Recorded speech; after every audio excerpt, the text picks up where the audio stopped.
Rightio. Alrighty, Harmon. Tim. Harmon Singh. Harmony without a Y. Yeah, that's one. How would you usually introduce yourself? Funnily enough, I'm usually pre-introduced. Really? Yeah, if I'm meeting new people, there's no introduction. It's like, yeah, whatever, Harmon. But I don't know. In other settings, it's usually a pre-introduction. Well, you're Harmon, he's like this. a pretty unique individual, so that makes sense. Like a bit of a not a warning, maybe, but like It usually comes across as a warning. yeah. It's very interesting. So how would you describe yourself then? Why should people listen to you for the next hour or so? Why should they listen? I think I offer a different view. Yeah. Unfortunately, sometimes a devil's advocate for the sake of it. But during that time, I will also convince myself, oh, yeah. Yeah. It's better to think like this. I think openly, without boundaries.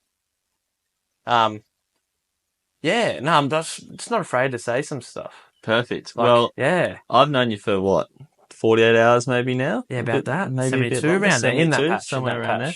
Yeah, and far out. The amount of stuff. Just the word count on you is just phenomenal. But the amount of individual sentences that I've just never heard spoken before. I've never even thought of it. See, I don't know. Yeah. But unique lines and, putting English words together. I don't think I've ever come across someone who Interesting. Done so many. So I wonder what will come out now. But more or less your story is what? Like classic kid raised by Punjabi. Yeah, just classic, trying to go to school, work hard, bit of sport here and there. Like, oh, yeah, okay, yeah. But there's been a bit of a breakout, self-revolution, actualization thing in the last how many years? Probably the last few years. Definitely an actualization. I feel like it's just getting started. Same way Jack explained to himself. It's like he's in the country, he's doing something. He's like, man, I've got to go out here. And that's kind of started. Okay. So where does it all begin? Because I think that classic growing up, that way of being brought up is very familiar to some, and maybe people that have friends that were in that like kind of, how do I even put this? Ethnic background. Like it's ethnic background. Very different to the classic white Australian. How is that? Can you paint the picture? I know it's a lot of family, a lot of community, and within that, a lot of good things come out of that. Like I've got a good network of other Indian boys. We all hang out. We're all good mates from early childhood, from going to church and things like that. But like Christian church? No, I'll just call it temple. We actually call it Gurdwara. Okay. It'd be like a Gurdwara.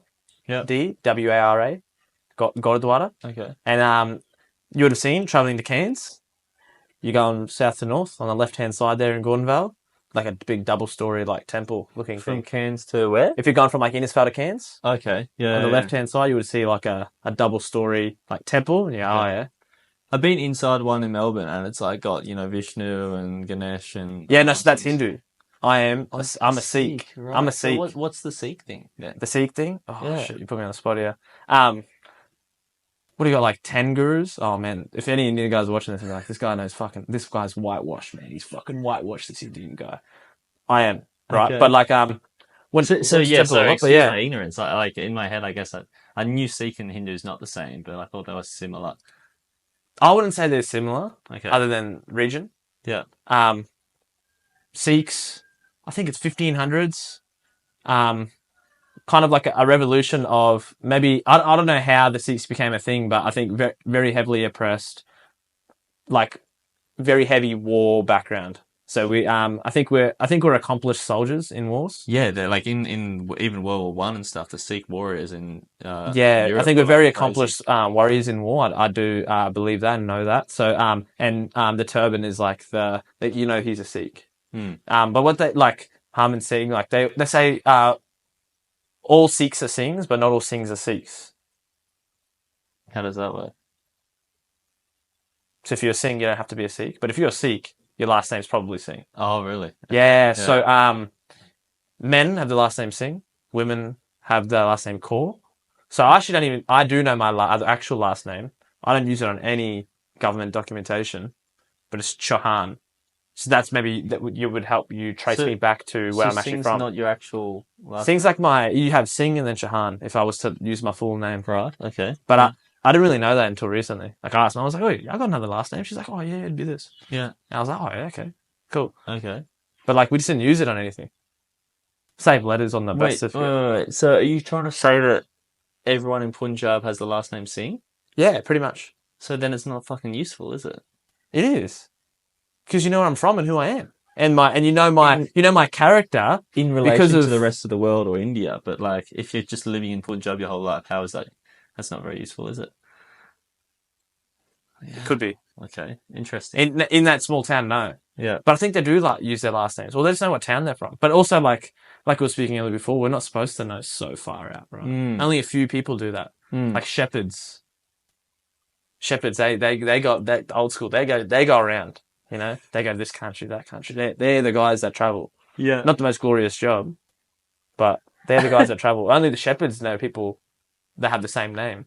And now that's not the case. That's not the case. Yeah. I jumped on a flight and I was here within a few hours. Yeah. Pretty ridiculous, actually. Yeah. I'm just thinking. I watched the Joe Rogan Trump podcast interview the other day, and like poor fucking Joe Rogan as an interviewer because he's trying to like get some answers and kind of have a thing, and Trump's just flying all over the place. And Oh, I love that. yeah. It's what did he call it? Weaving, I think. Weaving, just the story. Swimming. You're kind of like that, eh? Swimming, weaving. Yeah. Yeah, I don't know. Like, I don't really think about it too much. A friend of mine, Morgan, who I know very well, you know pretty well, Ashley, as now as well. Like, he would say, like, my brain has its mind, right? It's its own thing, but then my mouth either has its own mind or just says something different. He said they're not connected. That's what he said to me. Yeah. He's like, they're just not connected. Because he'd be like, like a lot of people who can't sit in silence, it's because they have this internal unease, like they want to make other people feel comfortable, or they want to feel comfortable themselves. So it's like, okay, am I holding a space in this social setting? Or, yeah. like there's some social factor involved, like this kind of. I think maybe when I was younger, but I know as I get older, it's like I meditate, man. Like I try and not the best, like in terms of consistency, but when it's on, it's on. Yeah. But it's like, yeah, it's just to clear away what's going on up here. Do you feel like just there's so much going on up here? Yeah, all the time. Yeah. Yeah, but I actually really enjoy it. Have you tried to compare it to other people and be like, there's clearly way less going on in your head than yeah. Oh, yeah.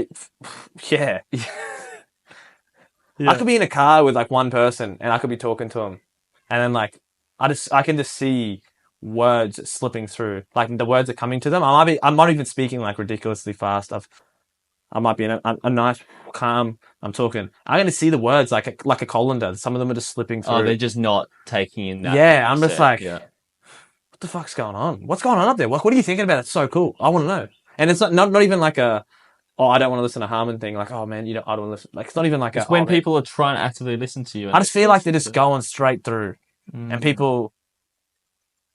Yeah, like people just pretend like they're listening. Like I remember at my first job, like in the mines, people would be like yapping dog, yep, like a dog. Like but they don't fucking know what's going on.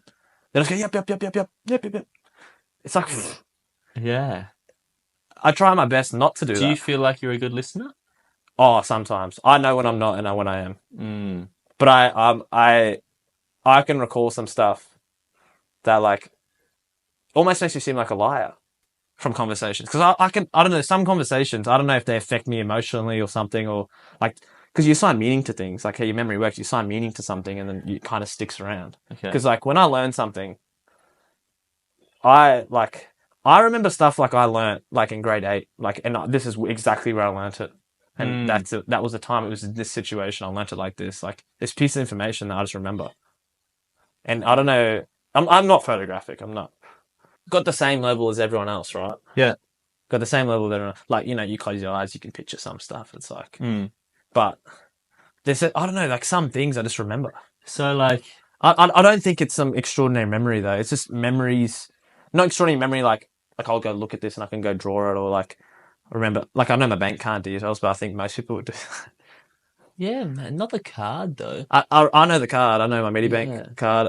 I know my passport. I know the You must expiry. like, yeah, then enjoy that process. Like, Yeah, I don't know. I think it's useful. mm.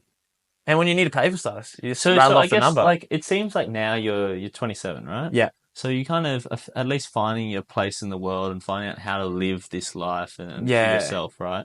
But I guess my question is, when you were younger, when you were in a sense under the thumb in the roof of your parents and that culture and whatnot, and you didn't have this individual identity you could build and could use Yeah. in the world. How was that? Because I imagine there was a lot of friction in some settings between maybe kids at school or maybe like people in the footy field or whatever it was of like, fuck, everyone's different to me in a sense. Did you feel that? Like, how was that? Um, Instead of, I guess, less. It's interesting because I just feel like there was nothing going on up here. Like I didn't Mm. think about anything for longer than a second. Not even. I don't remember thinking. I honestly, as a child, I don't remember thinking. Like, how old are we talking right now? I remember thinking until at least like I reckon at least like late high school. I started thinking, and even then, it wasn't really full flow until like You 24, like gained 25. consciousness. Yeah, I just do stuff. Like it's autonomous, and like people, like I don't like when I wanted to do a sleepover or something. Mum would say no. I didn't question. I'd be like, okay, can't do it. All right, so, and then it's just gone. So even when I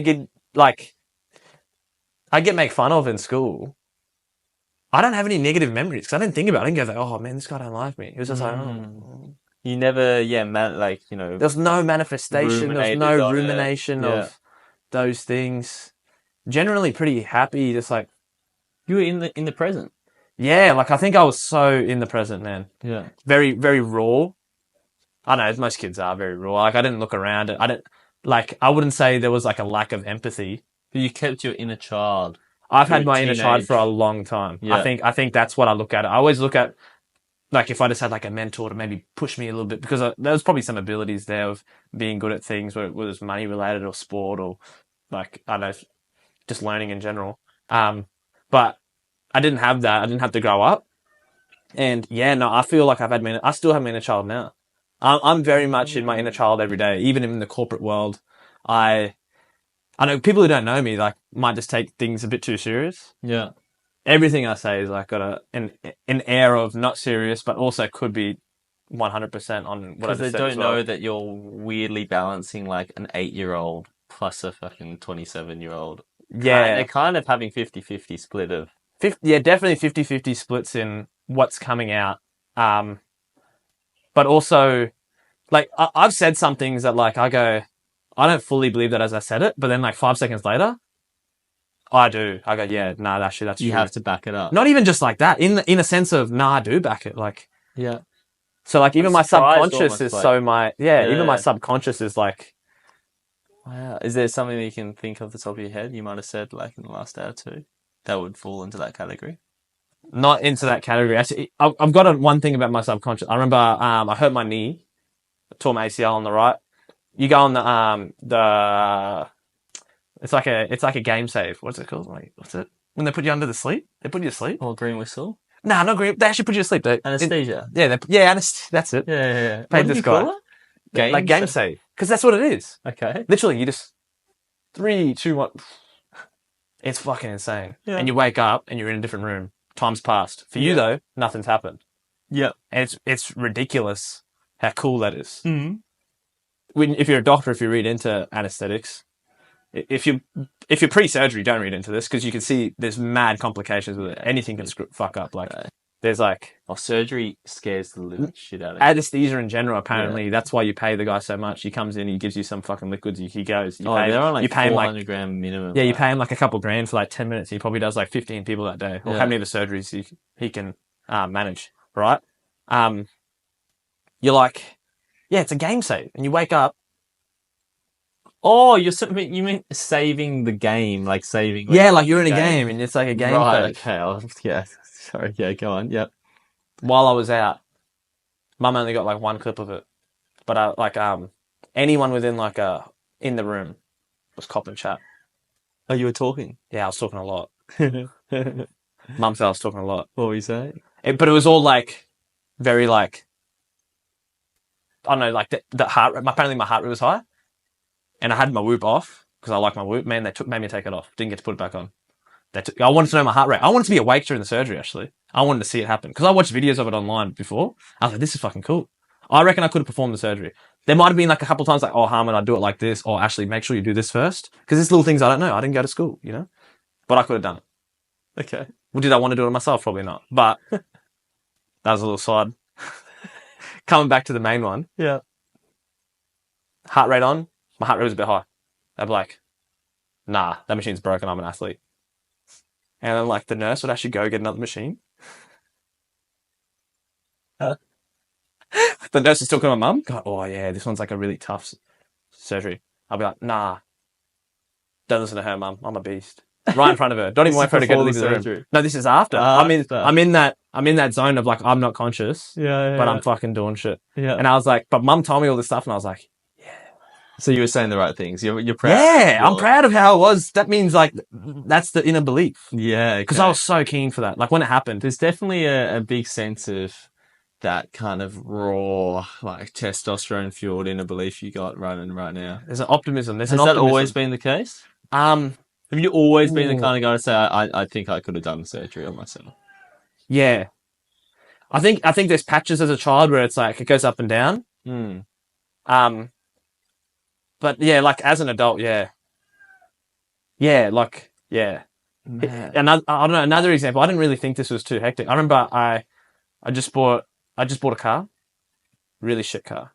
Okay. Like 2001 Jaguar Type X. Very old car. Cool looking car. Cool for that time. Yeah, yeah. Pretty shit now, right? $2,500. Bought it. I ran into the back of someone. The first thing I got out of the car and said, hey, mate, I know this is like a lot, blah, blah, my car's fucked, but like, I'm looking at your car because it's my fault, blah, blah, blah.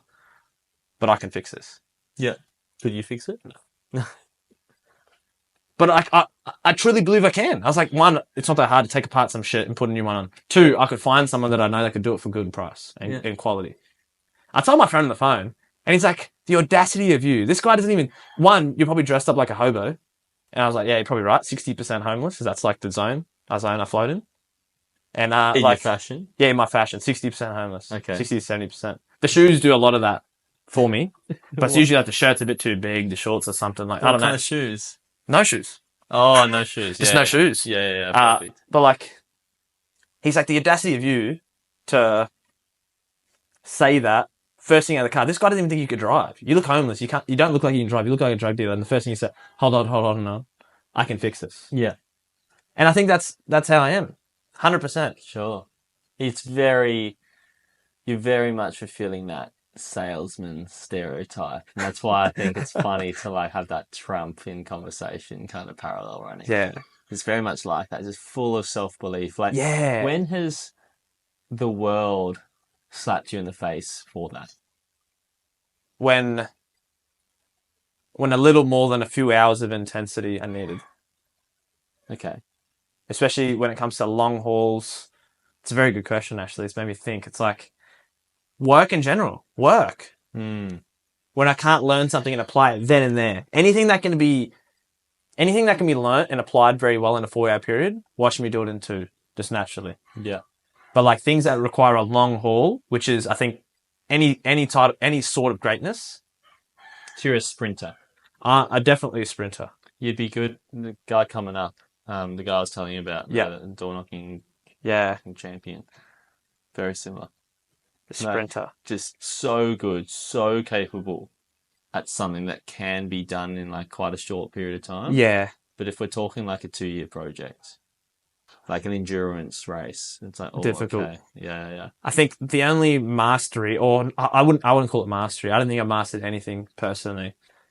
The only thing I get making progress in to achieve that sort of level of consistency is my body. There's a want and there's a need. I guess when you've got clarity around what you've got to do, which is why, I don't know, you see that sheet of paper. I've got to print it out. I don't want it on a phone. I've got a piece of paper and a pencil because it's written on there. You got to do this. So what are you doing with your body?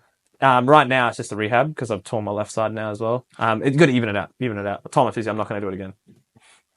Okay. Same response from him, but it's all right. He'll understand in 40, 50 years when he passes away. Guess what? He didn't do it again.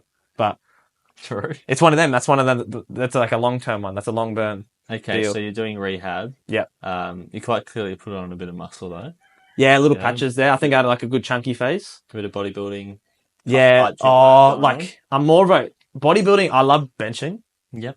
Like it's just I started off lifting in the gym like 17, 18 with two mates from uni who are pretty jacked. They've been my mentors, and they'll always be the first mentor, you know. And actually, I did message. I remember I went to coffee with one of them after uni, like when I was shredder, and I remember saying, "Oi, You're the guy who got the meat. yeah." I was like, this is your dividend, Yeah. and I hope it gives you some sort of joy because it is because of you. No, brilliant. Yeah, because 100%.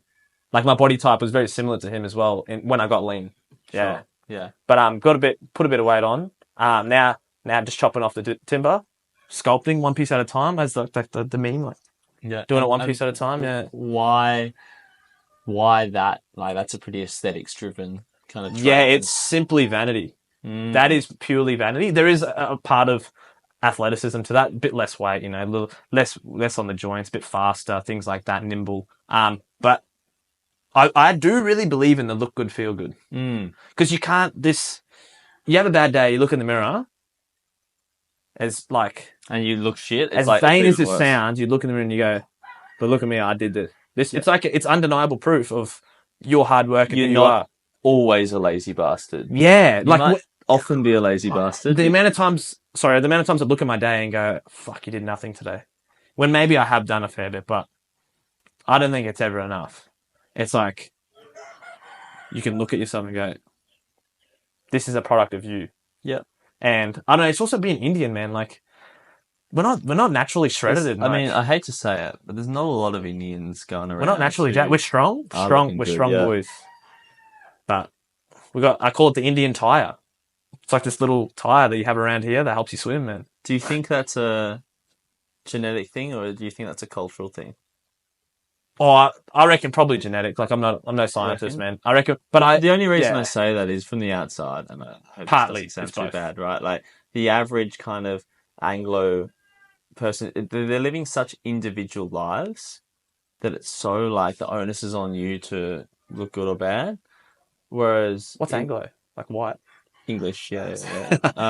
Whereas like that Indian culture is so like family community based. There's probably more meals going on, but it's also like your self-worth is always kind of okay because it's tied into the family. You know, Yeah, it's never tied into the body. It's tied into the family. Well, for like an individual, the white guy's like an individual. It's like their self-worth can very much be on like shit like that.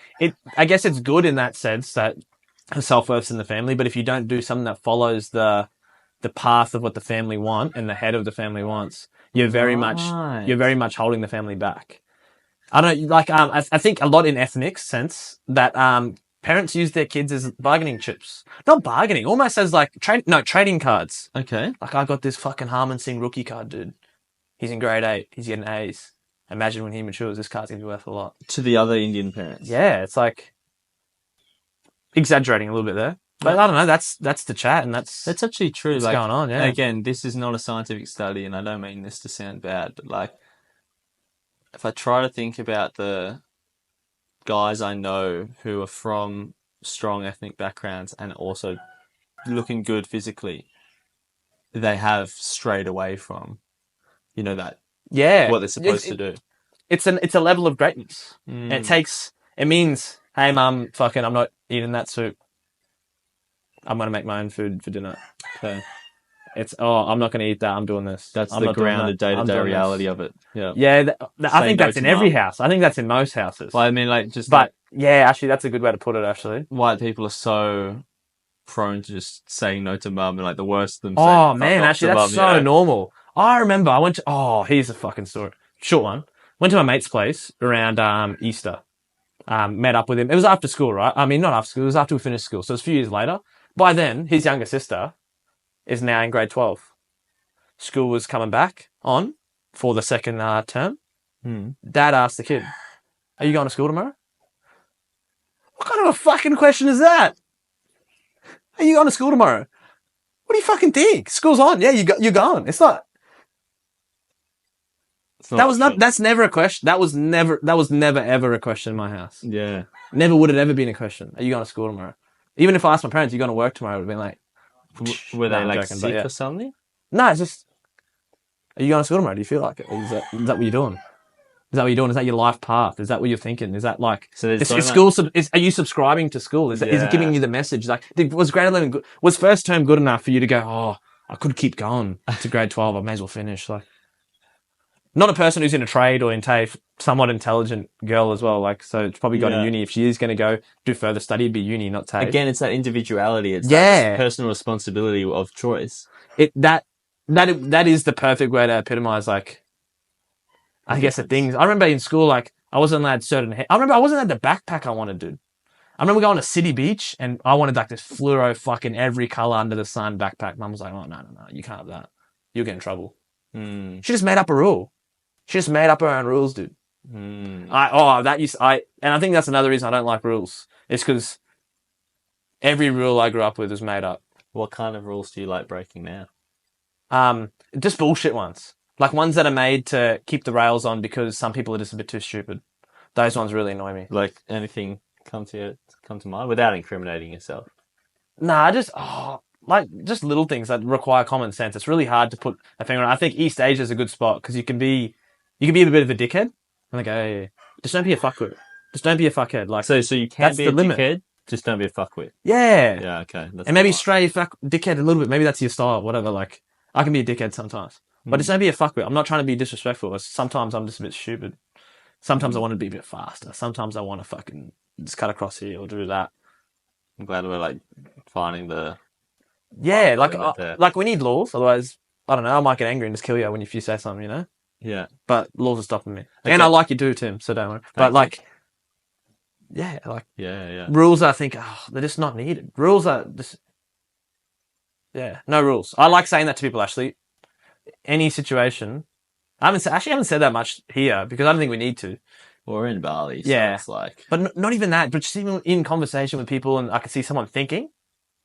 Or like, I don't know, said, hey man, I'll ask someone to get something on the way. I don't know, like someone be like, hey, I'm coming over, you want me to get this? Or I'm like, yeah. And then they don't get it. I'll be like, hey man, there's no rules. All good. There's no rules. Even with like setting up this podcast, like if I saw you in a state where you're like, oh fuck, it needs to be like this. Oh man, I want you to have the mic like this because I'll be like, there's no rules. You set up how you want, but at the end of the day, there's no rules. This is your pod. But I don't need to say it to you because I don't know you're a bit more here. Your brain's on. You can look at it like that yourself and go, yeah, it doesn't need to be done. Just like you're in a tower. So do you often find yourself these days that you've kind of liberated yourself so much from this real rules, being raised with all these rules, and you've liberated yourself from that. You realize that you can still live and thrive without so many rules, that when you see people who have kind of maybe not had such extreme rules at the start, maybe it was more mediocre. Yeah. So they kind of kept with them and they're still living with this like just middle level of rules in their life and conditionings. You kind of try to like break that away from them. I think I naturally did that as almost like I want to be a savior. I think my personality type wants to do that. Where does that come out? Does that come out in friends or in girls do you meet? And that's why. Like I can imagine if I were like an Indian girl and I had been raised in those rules and I was still being raised in that rules, even though I was 23 now, and this guy a few years older than me comes along and he's from my culture. Yeah. But then he's living without rules. It's like a beacon to freedom and liberty. I honestly feel, without sounding like the biggest dickhead, Indian girls look at me and think, wow, he's Indian. It's some sort of safety there. Like my family are going to like him. He's got a job and stuff, like all that type of stuff. But look at him, like he goes outside and does stuff. Like I think that's how low the level is. I'm not trying to say, look at me. I'm trying to say, look at everyone else. They're all here. I'm quite normal, man. Like compared to all my white friends, I'm just middle of the pack. Like I'm not that wild. But compared to the average Indian bloke. Yeah, I'm fucking eccentric. Yeah. It's very interesting, like how different I am. Like I don't know how my family, my cousin, like it's not like I'm not exiled from the family. Like they're like who I am. That that they understand that he's running his own race. Maybe 20, 30 years ago, would they have looked at me as running my own race? It would have been like maybe he's crazy. But that individualism has come in in the last. Because you were raised around like that white culture. Yeah, I'm technically like second gen. Mum was born in India, but she's like got here when she was like 2, right? Yeah. So she's pretty. So you're really bridging those two worlds. I feel like I am. I feel like I've done that for some of my cousins. Like I lived with my cousins for a few years. I feel like I've helped just show that you can just do stuff. Because like I don't know, the world's created by people no smarter than us, man. Like you just got to go out and do things and work them out. So I've heard that you say this a few times, and it's so funny. Like I laugh internally whenever you say it because it's like just going outside. But that's how simple it is. Like, Are you saying that a lot of like people and maybe you earlier on when you were younger are just like staying inside the whole time? Like literally. we stay inside, but I don't know. Like I'm like just exploring the ability to explore, like jumping over the fence and just having a look. But there's a fence there. There's rules. A fence to you thinks rules. You see a glass thing, you don't touch it. It's rules. Like, do you think like I'm constant. I don't know what it is. It's just because India. Like I just want to break this down. I'm glad you're here for the exploration because like India is such a chaotic place. And it's just so busy and so jam-packed full of so many people and doing all sorts of different things that to even hope to make that work and not just blow up, right? They kind of do need this respect for rules because they won't be able to enforce them. So they need to have this cultural respect. And then on top of that, the people from India, and there's 1.5 billion of them, who have managed to make it into Australia are probably the same ones who, A, have succeeded there, found success to then get the resources, but also by the nature of moving and not just staying there and being really rich in India, but moving and maybe sacrificing relative wealth. Because they could be really rich in India or they could just be normal in Australia or even less than normal, less than average in Australia. That must be like, there's a filter for the kind of people who really like that order and cleanliness and safety. Those are the only ones that ever make it to Australia. Because if they didn't really care and they liked the chaos, they'd stay in India. Interesting. I don't think we were that wealthy. My granddad, I'm pretty sure, was an orphan by like 6 or 7. Back in India. Yeah. So I'm pretty sure his uncle helped him get here when he was like 18. Do you know much about that story? I haven't that's a story I need to document because I think my granddad's... Yeah, and same thing. The way he got married, my uncle set it up. Showed my grandma a photo of my granddad. Good looking bloke at that time. I look at the photos and go, yeah, damn, not bad. But like Sikh warrior. Yeah, bit of warrior. Had no turban on. Actually, he was full white. He'd gone white mode. Nice. It's funny. His name's Dave, right? Okay. And that's on all his papers, right? Pretty sure it's on that's his government. He's got a nickname, Jimmy. So Indian bloke called Dave, nicknamed Jimmy. Yeah. I don't even know. Dave can't be his real name. Singh, last name? Yep. Yeah. Dave Jimmy Singh. They made that his name. I remember hanging out in Gordonvale because that's where my grandparents kind of laid the foundations, made the money, hustled hard. Some bloke comes out, oh, is Jimmy home? Who the fuck's that? Mm-hmm. No? Granddad walks out, oh, hey, Jimmy. I'm like, oh, yeah, I guess he is. As a kid, he's got a white name already. Yeah. Why didn't he another white name? But like anyway. You growing up in that part of the world, Gordonvale, Innisfail, obviously where Jack last episode is from, there's most people are doing some crazy shit. They're going spearfishing, they're going chasing waterfalls and all this stuff.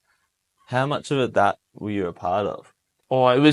I started to really want to explore that around like 16, 17. Like when I don't know, you just start getting confident. You start realizing you can do stuff. Yeah. Like a story, like a good mate of mine and Jack's, Fergus.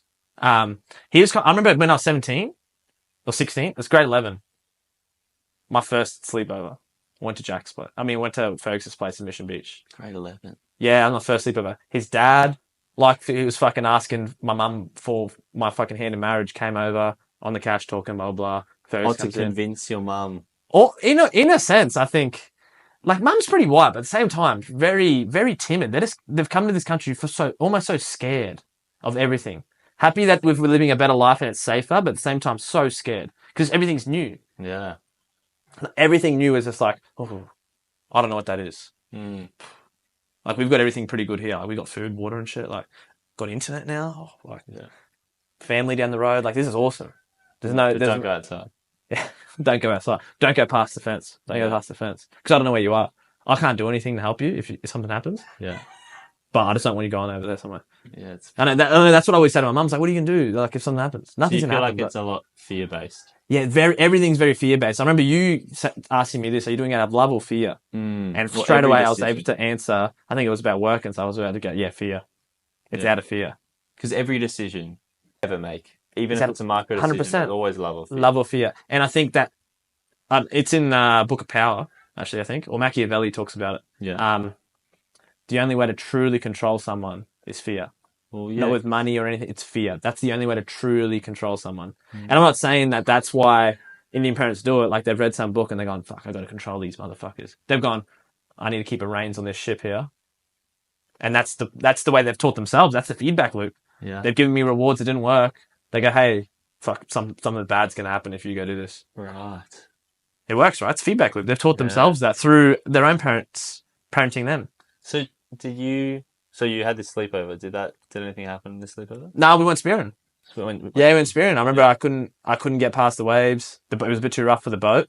But even then, like I made sure that I was like, oh, don't tell mum that like we're going on the boat. So your excitement to, like, as you say, do stuff overrided your like inbuilt from fear that like she'd probably been saying, I never think go on a boat. Like, people like Fergus and Jack mm, gave me the confidence that it would be all right if anything happened. yeah, they could say, And I'll be honest, nothing ever happened.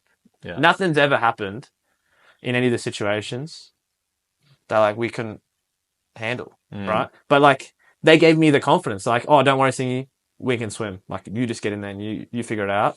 But if anything happens, we're good swimmers. We got you. We swim for you. And that I think that is honestly some of the earliest memories I have of like being able to do things and like just being good. Nice. Like really opening up like the idea of I can do shit. Yeah. So did you, after school, did you hang around and continue to hang around Fergus and Jack and those people who might have enabled you onto that path, or did you go to uni or in patches? I went to uni. I spent a year in Cairns, hung around with Fergus and Jack and a few other boys here and there in patches. Even then, I was still living with mum, so still under the roof. Like I remember just as simple as like going out for beers was like fucking difficult at like 19. And I remember I got another friend called Ryan. His mum Tanya would be like, "Oh, thank God Harmon's here." Like it was like because I didn't really drink that much either. Because like I had to be, I don't know, like I used to get snuck out and go to parties. I used to sneak out and go to parties. A friend of mine, Liam, used to pick me up. He's the type of guy that who messaged you at like 2, 3 a.m. and be like, "Wait, what are you doing?" I'd be like, "I'm about to go to sleep." He'd be like, "Oh, but I'm outside. You want to go on an adventure?" Oh no, yeah, oh no, who asked? You want to go on an adventure? I'm like, "Oh, I should go to sleep." He's like, "Oh, bro, but I'm outside. We're here."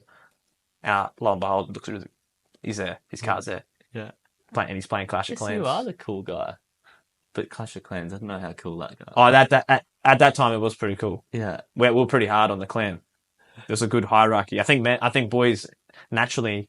so this like is in a what's so wolf pack. funny. Like, I guess if I think about the classic, and I'm looking to movies and shows and books and stuff like of like the white kid growing up, the bad guy, the rebellious guy, is like, you know, in America or something, he's got like a motorbike and he's smoking and Yeah, he's got, yeah. and gets the fucking girl and blah blah.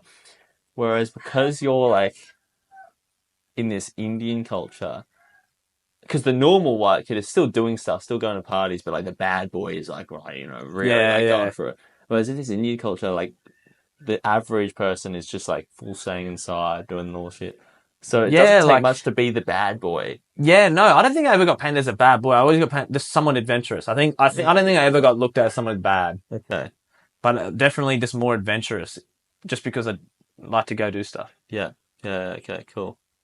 Like, and how has that transformed? Because I'm sure, like, what the gap between this and then, but you didn't become like a full Spiro sender, fucking freediver all the time. No. So what's happened? University, man. I went to uni. Like, I spent a lot of time hustling. Even, like, these are a couple of things that I found in university that kind of fade away. Like, I spent a long time in high school hustling, selling things, doing stuff. I loved making money. Don't know where that came from. Honestly, like, we always had everything we needed. I didn't make money to go buy a new pair of soccer boots or fucking cricket bat, you know. So how did you do it? What are some of your hustles? In school, I remember, oh, bro, actually, this is fucking bad, this one. I used to sell fake Yu-Gi-Oh cards. But you know who I used to sell them to? there were some kids that were like, I'm buying them off me. Like, we had a good, mum had like, because mum was at school. I used to stay at school till like 5 p.m.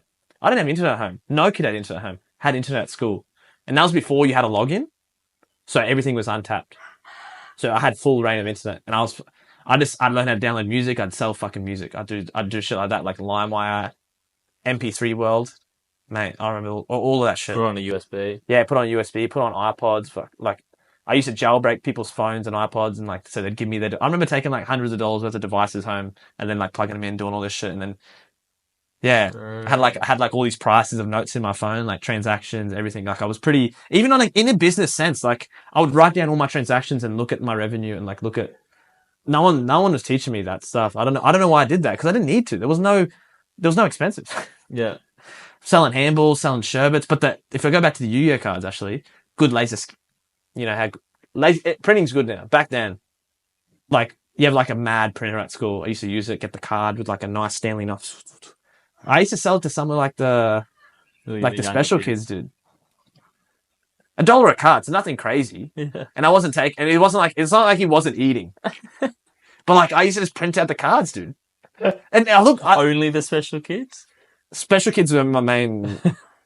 I didn't see it as me taking advantage because I didn't feel like I was. Honestly, I didn't see it special kids as anything. Like, I'm being serious. I didn't see them as any different. I just thought they just can't learn. They'd speak a bit different. Like, I'll probably make someone who says I don't see race, but somehow I'm still racist or something. Oh, but I'm probably I use the R word too much. I don't know where this content's going. I use the R word way too much. What's the R? Oh. Yeah, I use the R word a lot, but I don't mean it like that. Like, I don't know. I think I've said this on the pod. I don't know. Like, we've had this conversation. Everyone's taking too much offense, dude. Yeah. Too much offense. Too much. What would be enough offense to take? I think where's that line? If you don't want to be a dick, you can be a dickhead, you can't be a fuckwit. Where's the line of like? I think the line is really in your intent, and unfortunately, the intent is up to the person who the words are being delivered to. Because they're only words at that time. My intent might shape the words and make them a bit sharper and mean. Well, that's the problem with offense, right? Like, you could say one thing to me. Yeah. And I could just be like, Harmon. And then the next person, you could say the exact same thing and they like go crying to the cops or whatever. Yeah. Yeah. It's like people who, people are getting banned from like, I don't know, they've been pretty racist. I feel like they need to set precedents in there and then you'll get a bit less racism because not everyone's going to follow this. Like I said, that's why there's rules. Not everyone's going to follow common sense and like, they're going to. Like, my intent when I say something racist I want to reckon 98% of people, 99 is like, haha. Yeah, funny. Now you can call me Stinky Indian or something, and I'll laugh, and I'll make a monkey noise for you if you want. Yeah, good. But I think in school I used to just clap back. Yeah, I don't remember. Were people racist to you in school? Yeah, it was like a joke, but I didn't get much of it because I think my brain, the humor turned on in grade 8. Okay, the humor turned on. So you weren't funny before grade 8? Nah. Okay, what was happening in grade 8? Again, you just weren't thinking, so you don't even know. I don't really know. Yeah, but weren't thinking till how old? When did you start thinking? 25. Was thinking. 25 was thinking. Okay. Yeah. So grade 8. Tell me about the humour turning on. The humour Mum was always my teacher. Not always my principal. So she's always in the school. This is what I think it is. Always at the school. She was my teacher in grade 5 and grade 7. Pretty normal though. Just called her Miss Singh, whatever. Like, we never there was nothing wrong. We never talked about it in the car, like, oh yeah, like, whatever. There was nothing going on. It's just like, she was all my teacher, but we got in the same car and went home after work, right? Got to high school. I feel like there was just like, the shackles were off. I had my own space. Because think about it, I'm at home. She wasn't in year 8. It's a different campus now. Yeah, because you moved to high school. So, think about it, at home, mum's roof. School was also mum's roof. Yeah. Other than like after work. Rules. After work, there was a bit of free reign. Because you've got the whole school to play around in now. Our schools are up near the rainforest. We used to cut track. I remember we used to take knives to school. We weren't doing any fucking stabbing, man. We'd be like, who's got the best knife? Who's got the best machete? And we'd hide them in the bushes and we'd cut tracks in the trees.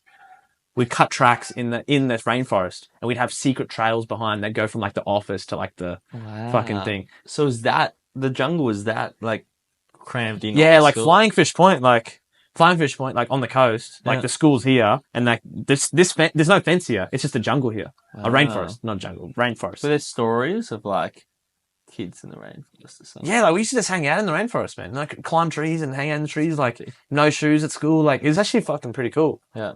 I like my kids. Yeah, those types of schools are like, I mean, looking at them like Steiner schools. But it wasn't a Steiner. It was No, it wasn't a was it Steiner just a school. public school. Yeah, it's just a normal public school. Epic. Yeah, that's pretty epic. Like if you look back and go, yeah, like we used to play a game waiting for the bus. I remember like grade like 3 when I went to another school, like more in the farmland, South Johnston. It was right near the mill, like literally like less than a kilometre to the sugar mill, right? We used to play a game like everyone would be in the tree and there'd be one guy at the bottom with a ball, and it's like brandy, but everyone's in the tree, and you're dodging sitting in the tree. Yeah. Fucking we can't. No one's in the tree now. No one's even in the tree, let alone throwing balls. We're throwing balls at each other in trees. Have you got any intel on how the school? Because does your mum still work there? Yeah, no. So mum works at a school in Cairns now. But does she know about whether those kids are still in the trees and still are cutting tracks? No, like you'd hope so. I think boys like us, like I know a lot of my like Jack's still in the thing. I don't think he's gone around with just a machete to look for a waterfall these days. But I think he'd love to do that if he didn't have to make money and do this and train. And his lifestyle's now focused around a goal as opposed to just like what's caught my eye, what's the shiny thing today. Yeah. Okay, so back to year 8 though. What was going on with the humour? I just remember just like being able. I almost feel like I was able to speak up. I just remember it was just chat. It was just whatever like came to my brain, like I am now, like the random things that come out exerts. Like so this, I mean, if anyone's still listening, like this really started in year 8. Yeah, this started this then. Verbal, just I mean, this verbal barrage. Yeah. Oh yeah. I think there's a symphony. There's some good stuff in there, man. Yeah. But because it's not verbal diarrhea. Yeah, I don't think it's all trash. There's some good stuff in there. If you just if you care to listen, which some people do, I respect, because there's a lot to listen to. But if you distill it a little bit, you go, oh. Like you said, like I don't remember any of these situations, but you're saying like some of the words and the way you used them was like, sure, yeah. So, do you have any early memories of this verbal barrage, this real weapon that you have as a human? Do you remember some early use cases? Oh, I remember like I think it was like after school had finished. It was like grade 13 or 14, if you will. There's this chick who remembers from grade 8, like a joke I told in grade 8, that I now remember, but I didn't remember then. Oh no, it was something so basic. It was like, I think we were in business class, and like we're talking about like buying home brand and like buying expensive brands. This chick might remember now if she listens. No one's listening, but if she listens, I remember saying something like, "Oh, miss, why don't you just buy home brand clothes?" Very throwaway comment. There's not much value in that at all. But this chick fucking remembered it for 7 years. Wow. And when we never saw each other like that, so it's not like she was trying to get in my pants. It's like. It's just like, it was not in year 8, you know? Yeah, not in year 8. Oh, I don't know. Some people developed way before I did, so could have been. But at that, like, so there was a genuine memory. I use that example of not trying, like, there's a genuine memory of like, oh, this guy's kind of funny, made me laugh a lot. And I remember word got back to my mum. I went to sport, and another girl in my class said to one of the boys, because it was mixed soccer, right? We had a chick said to one of the other kids in our class who went to a different school, because there were 2 high schools, and said, oh, Harmon's really funny. Goes to mum. Goes to his mum. Goes to my mum. I got fucking whipped around. Oh, that wasn't a good thing. That wasn't a good thing. Because it means I'm being a class clown. I got fucking destroyed. I got taught a new one. I remember. What does that actually look like? We get spanked and stuff, but it's like by like 13, 14, you don't really get hit anymore. It's just kind of like, it's like verbal. Not verbal abuse. Nothing like that. It's more like a disappointment. Like, oh, you're being a class clown. Like, if you're telling jokes, you're not listening, you're not doing this, you're not doing that. Like, but did that slow you down at all, do you reckon? I don't think so. I think in patches it does, but like, it didn't really slow me down. Yeah. Like, you kind of just move on from it. But you just get numb to it. You do listen a bit, but like, you do listen a bit. No one truly doesn't listen. No. They all affect, every word affects you a tiny bit. Yeah. Just a tiny bit, and just the scale just blows out after a while. Depending on how fully you've self-actualized, how far you've traveled up the pyramid. The difference between the first and the second word compared to the 1,000th and the 1,001st word. Exactly. It's still one word, but it's... Yeah. And the more you do, the more you find yourself, and the more reps you do of the life you're living. And if you actually like your life, you believe in the reps, whether it's the waking up every day and doing this and doing that and doing that. You believe like, oh yeah, my life's sick. Like I'm doing the things I want to do. Okay, so the words then mean a lot less because you hear them all the time from people. Yeah. So you're back in uni and you're hustling. What kind of hustles did you have in uni? Hustles. That's where I started. Probably jeans. Most of my hustles actually were in high school and probably first year of uni. Okay. Selling phones, like high school. Where did you go to uni? I went to JCU in Cairns. Yeah, so first year's in Cairns, and then I did a double with. So I did like electrical engineering and IT. And you were living at home the whole time? Yeah, so I spent 4 years in Townsville to do the double, and I spent those 4 years, all of them at my auntie's place. Oh wow. Mum's older sister, a bit stricter. Or stricter even. Yeah, I don't know. Just she was the oldest kid, the first one. Like, it's you know what I mean. It's like the first kid's like, and then it slowly loosens up a little bit, and then it loosens up again. You'd expect uni to have been that period of time for you to have that opportunity to really break free. But if you were like, under strict roofs, then the roof all the way up till now. That's a harder one to navigate because it's like your auntie. It's not your mum. Like your mum, you can kind of like by then like. I remember going to like my friend's house after soccer or before soccer. I used to get a bit of freedom. Like mum couldn't take me to soccer. It ended up being like a win-win. Like I'll get a lift from soccer, but I've got 3 hours now where I get to hang out with my mates before we go soccer. And then you pick me up or something. And that was a bit older, right? And I remember just like the banter my mate had with his mum. I'd never seen it before. And I started bringing it in. It was good. It really, because of things like that, I have a relationship with my mum. Yeah, because other than that, it was like there's a lot of pressure on mum, single mum in a community where they're probably looking at her going like this single mum and principal.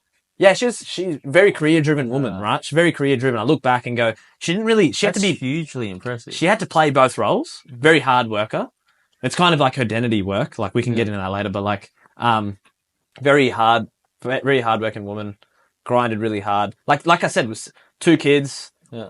2 boys, ate a lot, did a lot of stuff. We did a lot of sport. We did everything we wanted. We got the things we needed. There was never like, I got no boots this week. It's like we'd either have hand-me-downs or someone else's or like, or even new ones. I didn't get my first set of new soccer boots until 5 years into the sport, which I think I paid my dues to let her know I'm going to play this for a while. Yeah. But it's worth the investment. Do you mind me asking very, very personal question? Like what the dad situation is? Now? I haven't talked to my dad for probably like close to, it's almost gone on 20 years. Wow. Okay. So did he just leave and then? Yeah. He was in and out probably like, maybe like, I reckon 5 times within like 2 years between ages of 9 to 11. Okay. Yeah. I don't know, like I needed a passport. So like, he's got to sign something, shit like that, you know? Yeah. He'd come out. It was very awkward too. It's almost like, it's like how I said to you, I don't want to feel like I'm being listened to in this podcast, even though the whole point is to put online. I remember he'd come over and we'd hang out like a little bit, but it'd be like on the front porch. Wouldn't let it go anywhere. And like I knew mum was like listening. So it was like the conversation was, and at that time I was a little bit older. I was enough to like, I don't want to say anything too stupid because then my mum won't let me talk to my dad. Yeah. Because the thoughts around my dad were always like, he's going to negatively influence my kids. From your mum. Yeah, and that's a trauma my mum's got because of, like, he was pretty good dad. Like, I don't remember anything very bad. Got disciplined, but not like, I don't know, like, never had to go to hospital for anything. You know, I got hit every now and again. You know, he'd yell at me. You know, like, typical dad stuff from back in the day, you know? Like a typical, like, dad of that generation, like, not truly in tune with, like, emotions and stuff like that, but, like, had, like, some morals that he was trying to instill in his kids, which I think is important. Even if they might be slightly wrong, I think it's better to instill, because then that means you're actually parenting. You're instilling your morals. Because that's the whole point you have kids. You want them to be a better version of you. Even if you're not a good version of a person. That's the idea, right? So at least you're parenting. Anyway, we can digress from there. But like, good dad is what I'm trying to say, but like really shit husband. Yeah, okay. And being the happy-go-lucky kid I was, I didn't really, like, they'd fight and stuff. And like, I think there was bits of abuse there. Like no long-term abuse, which is good, I think. Like, yeah. But like, no, any abuse is bad abuse, right? So it's like, like in arguments, like mum told me like only recently, like the bits and pieces there where she she'd get hurt and stuff. And I was like, okay, yeah. So, like, well, I'm trying to understand her trauma. I'm trying to understand why she feels the way she does because it very much affects her now. I imagine so. I mean, like, it must be a very obvious effect on her and how she's continued to live her life. I don't know how much you've analysed it in yourself, like your relationship with whenever. I think our relationship with love and partners and stuff is always going to be affected by what we've seen, Correct. what we've witnessed. So it's definitely going to affect you, even if you haven't had heaps of relationships to see how it's affected you. Yeah. Like you'll find out, Yeah. right? And then I guess maybe a good way to start is as a young boy and young man trying to figure out what kind of man you want to become, but not having a dad present. How have you navigated that? Have you looked for other male mentors? And I think as a younger person, actually put some age brackets on it. I get when I was younger, like a kid, I might have been patches, but I don't remember any like, like when people say things and you know that they're kind of alluding to this or that, or like, I don't feel like I ever said anything outwardly like that would make anyone feel like I was lost okay, or like I was looking for a mentor. I think if anything, but did you? What I mean is, did you ever maybe look towards, even just in parts, not like you're my dad, but like your soccer coach might have been like, oh, okay, like he's doing something right, like oh yeah, this and that. as a kid, no. Mm. As a young adult, yes. Yeah, As a young adult, yeah. for sure. Coaches, things like that. Once I started to really want to be good at things, and I'd see people take interest in my interest because I'm a very naturally very curious person. Like I look at back now and go, oh yeah, like that was very much like someone like a man taking interest in my interest and me being like, whoa, this feels good Yeah, because like I didn't and really it felt good to have, a someone who man. cares, a man who cares, as opposed to a woman who cares, Okay. because just the eyes are different, right? Yeah. So it's like a man in your life who's caring about you because I don't know. At the end of the day, like no one really gives a shit about you other than like your parents and maybe your sibling, right? Like it's it's only if you really think about it and distill it and you get it down, like there's only a few people who really care about your If you your lose one of well-being, those your important health, ones. and who you are and where you're going. There's only a few people like that in your life. As you get older, your friends, depending on how the depth of your friendships, you will start to develop that. But like if you really truly boil it down from when you were born, it's like there's only a few people that will just have like their tie is different. It's like I don't know, like my older cousin, he's definitely one of those role models. Yep. For 4 or 5 years older. He had a kid about a year ago, and I remember him saying like the thing you feel like when the kid just comes out, man. It's just like you think, oh yeah, I'm just having a kid. Like the thing you feel is like, oh, like it's an invisible tether, right? So it's the same with your dad. And I think it's like there's a type of love that comes from that even as a child you understand that when you're getting scolded or this or that, Yeah. you look at it, So you can understand where it's coming from. if you haven't had much to do or see your dad in a long, long time, but do you still feel that invisible tether? I wouldn't say an invisible tether in like the emotional side, but definitely who I am. It's like he was a gambler. He's a gambler. I don't know if he had a drinking problem. Probably drank though. Like had a few beers here and there. I don't ever remember like a drunk man coming home and fucking shit, the whole house fucking starts rattling. But like, just gambling was the main thing, and this responsibility and things like that. Maybe he wasn't taught. Like anyway, so very much a hustler as well.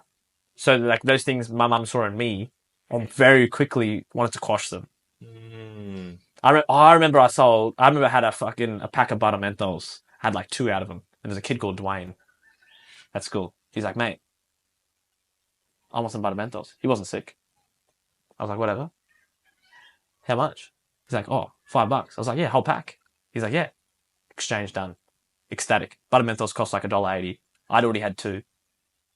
It was legs crossed. That's some good Someone's profit reading the market. fucking book or something. Yeah, done. The decision was instantly made. Like the calculations in my head were like, done. That's money. The art of the deal. Yeah, the art of the deal. The deal was just like done. I put it on the table. That's done. There's no negotiation, nothing. Right? It was that quick. I remember going home telling mum. She was the only person I told. Next day, got in trouble with my teacher. You reckon she ratted you out? Yeah, because she didn't like that. Yeah. It wasn't more, I don't want my kids selling And stuff. she It was doesn't, more, and she didn't. Maybe it was such a. I'm just theorizing here, but maybe because it was such a sore point of her potentially seeing this connection between your behavior and Yep. your dad's, like what was rolled up in bad, negative behavior. Because it was so painful, she actually didn't Yeah. have the ability to like.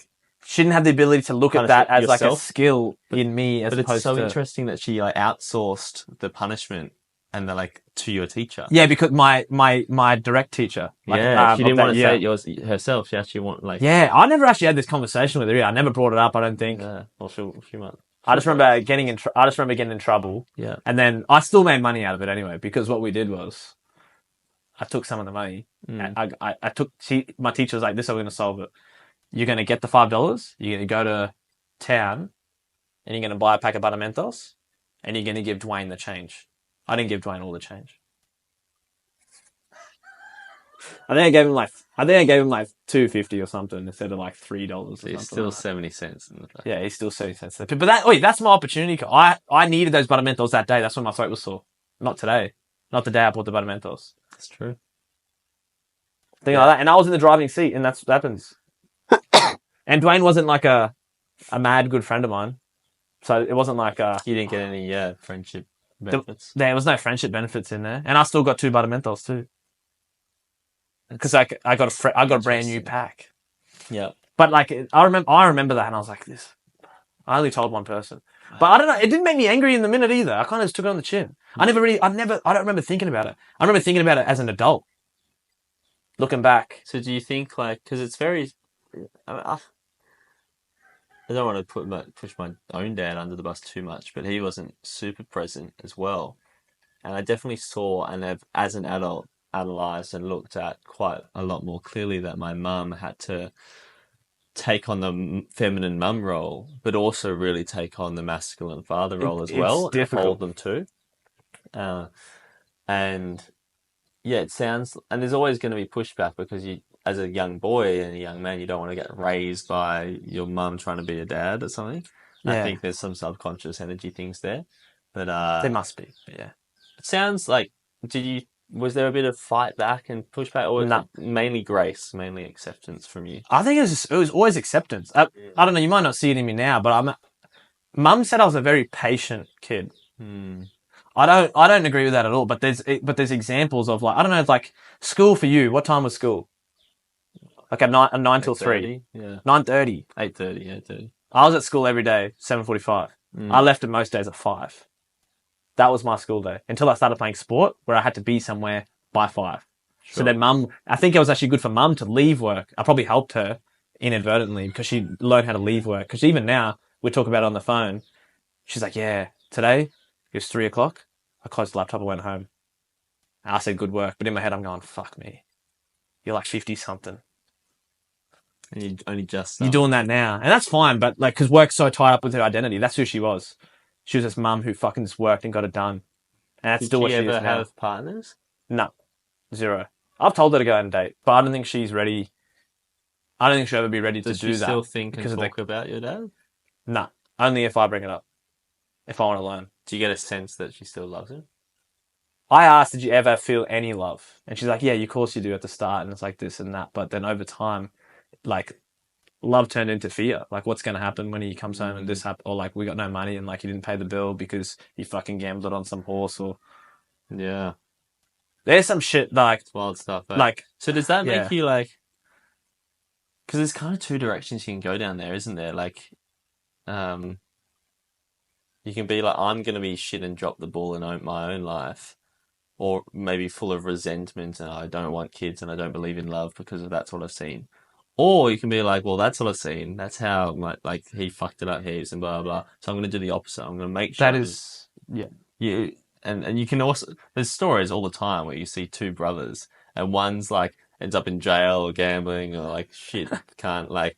He's like, yeah, that's because my dad was so bad. And then you see the other one who's like amazing and rich and, you know, beautiful family man. It's like, yeah, I'm like this because of my dad. It's like... I feel like me and my brother on those paths... And I don't think I was, because I was so all over the place. Not all over the place, just, you know, not thinking. I wasn't an older brother. I was just a person who was older than him. Oh, so you're the older brother? Yeah, I wasn't an older brother. I look back and go, oh man, I was a shit older brother. There was no, there's no sense of I'm the man in the house. Let me take it on. There's no, not that everyone does that, but like there's no. I know I didn't take that. I didn't take that little kid who really wanted it, whose brain was on. He was thinking. I look back now. This guy was thinking. Unfortunately, that was all negative. Not all, but a lot of it was negative. A lot of like I was better at sport. Like I was better at school. Like mum worked really hard on this actually, and really tried to put him into things that it was just his own zone that he could be good at. Like, and that's where he got into woodworking, and then he loved farming and things like that. Oh, this is the sugarcane farmer. Yeah. So you would have heard from Jack because when we were in grade 12, my brother went into grade 8. So, and also Jack comes over, you meet Jordan, whatever. Yeah. Right. There's patches there of him. Fucking. If you round it back, like it's all very definitely looking for a role model in some sense, but also at the same time, I can be hard to teach. So I'm not always maybe accepting of the role model. It's a weird dichotomy of like, I don't like rules. I don't like listening to people, but I do want someone to give me almost like a framework or a path that I can look at. I think it's always the one that like, if you recognize your own competence and you see, okay, I can do stuff. Yeah. Then whatever framework I find someone give to me better be worth it. Yes. Right. It's like, yeah. If you're doing something and maybe you can lead me there, but if what you're doing isn't, I could figure something out and maybe it takes me longer and I have to hit my head a bunch of times to get hurt because I'm the one figuring it out. I'm not just following a blueprint, but that might be worth it. Yeah. Well, this one's like, yeah. What are you doing? You know, what are you looking towards now? If you try to formulate it, do you have any destinations? One thing I don't know, everyone says this about the journey. I think I really am falling in love with the journey of doing things and being better. I know recently I started table tennis. I haven't really told anyone other than people in my house. Even my mum calls, I go, oh, I just went to training. Training like, oh, just sport. Like I've really tried to keep it under wraps. Because I don't want that feeling of I'm telling people I'm doing table tennis. Like, I want it to be very... You want it to be more pure because basically everything else you've done is like, I'm doing this and the identity. Like, yeah, that's all. Like this table tennis is that I think there's no identity there other than this bloke turned up, knew nothing, and now he's good. And he's good quickly. I think almost the identity is only in that space. Yeah. It's like when, I don't know, like rappers and stuff, they have their rapper name and their normal name, and you can tell by who met who, when, by what name they call them. Like I don't know, do you call Jack Webby at all? No. Everyone from school would call him Webby. Yeah. That's from that spot. Okay, I'm with you. Yeah. So like, I don't know, like anyone from soccer would call me H. Brisbane soccer too. No other place. When I went to move to Brisbane specifically, H. Yeah. Webby's probably the only bloke who calls me Singy. Yeah. Okay. And now you guys, because you met me near him. Yeah. Right? So like, I don't know, like... So what are you saying about the table tennis? It's like, in that space there, I'm just one person. I haven't got a separate name, but there's a character there. Oh, of this, like... No one knows who I am. I'm not overtly funny there. Like, there's no, like...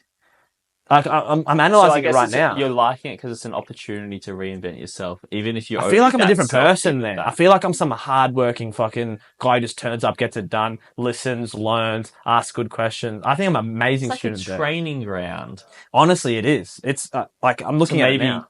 Beta test if you should take that mentality into the rest of your life. I haven't thought of it like that, but like now that I'm literally analysing as we speak, right, live. So it's like, I'm thinking... Like, even on the whim, like, why did I do it? I played table tennis a bit as a kid. I thought this is a kind of sport I can play.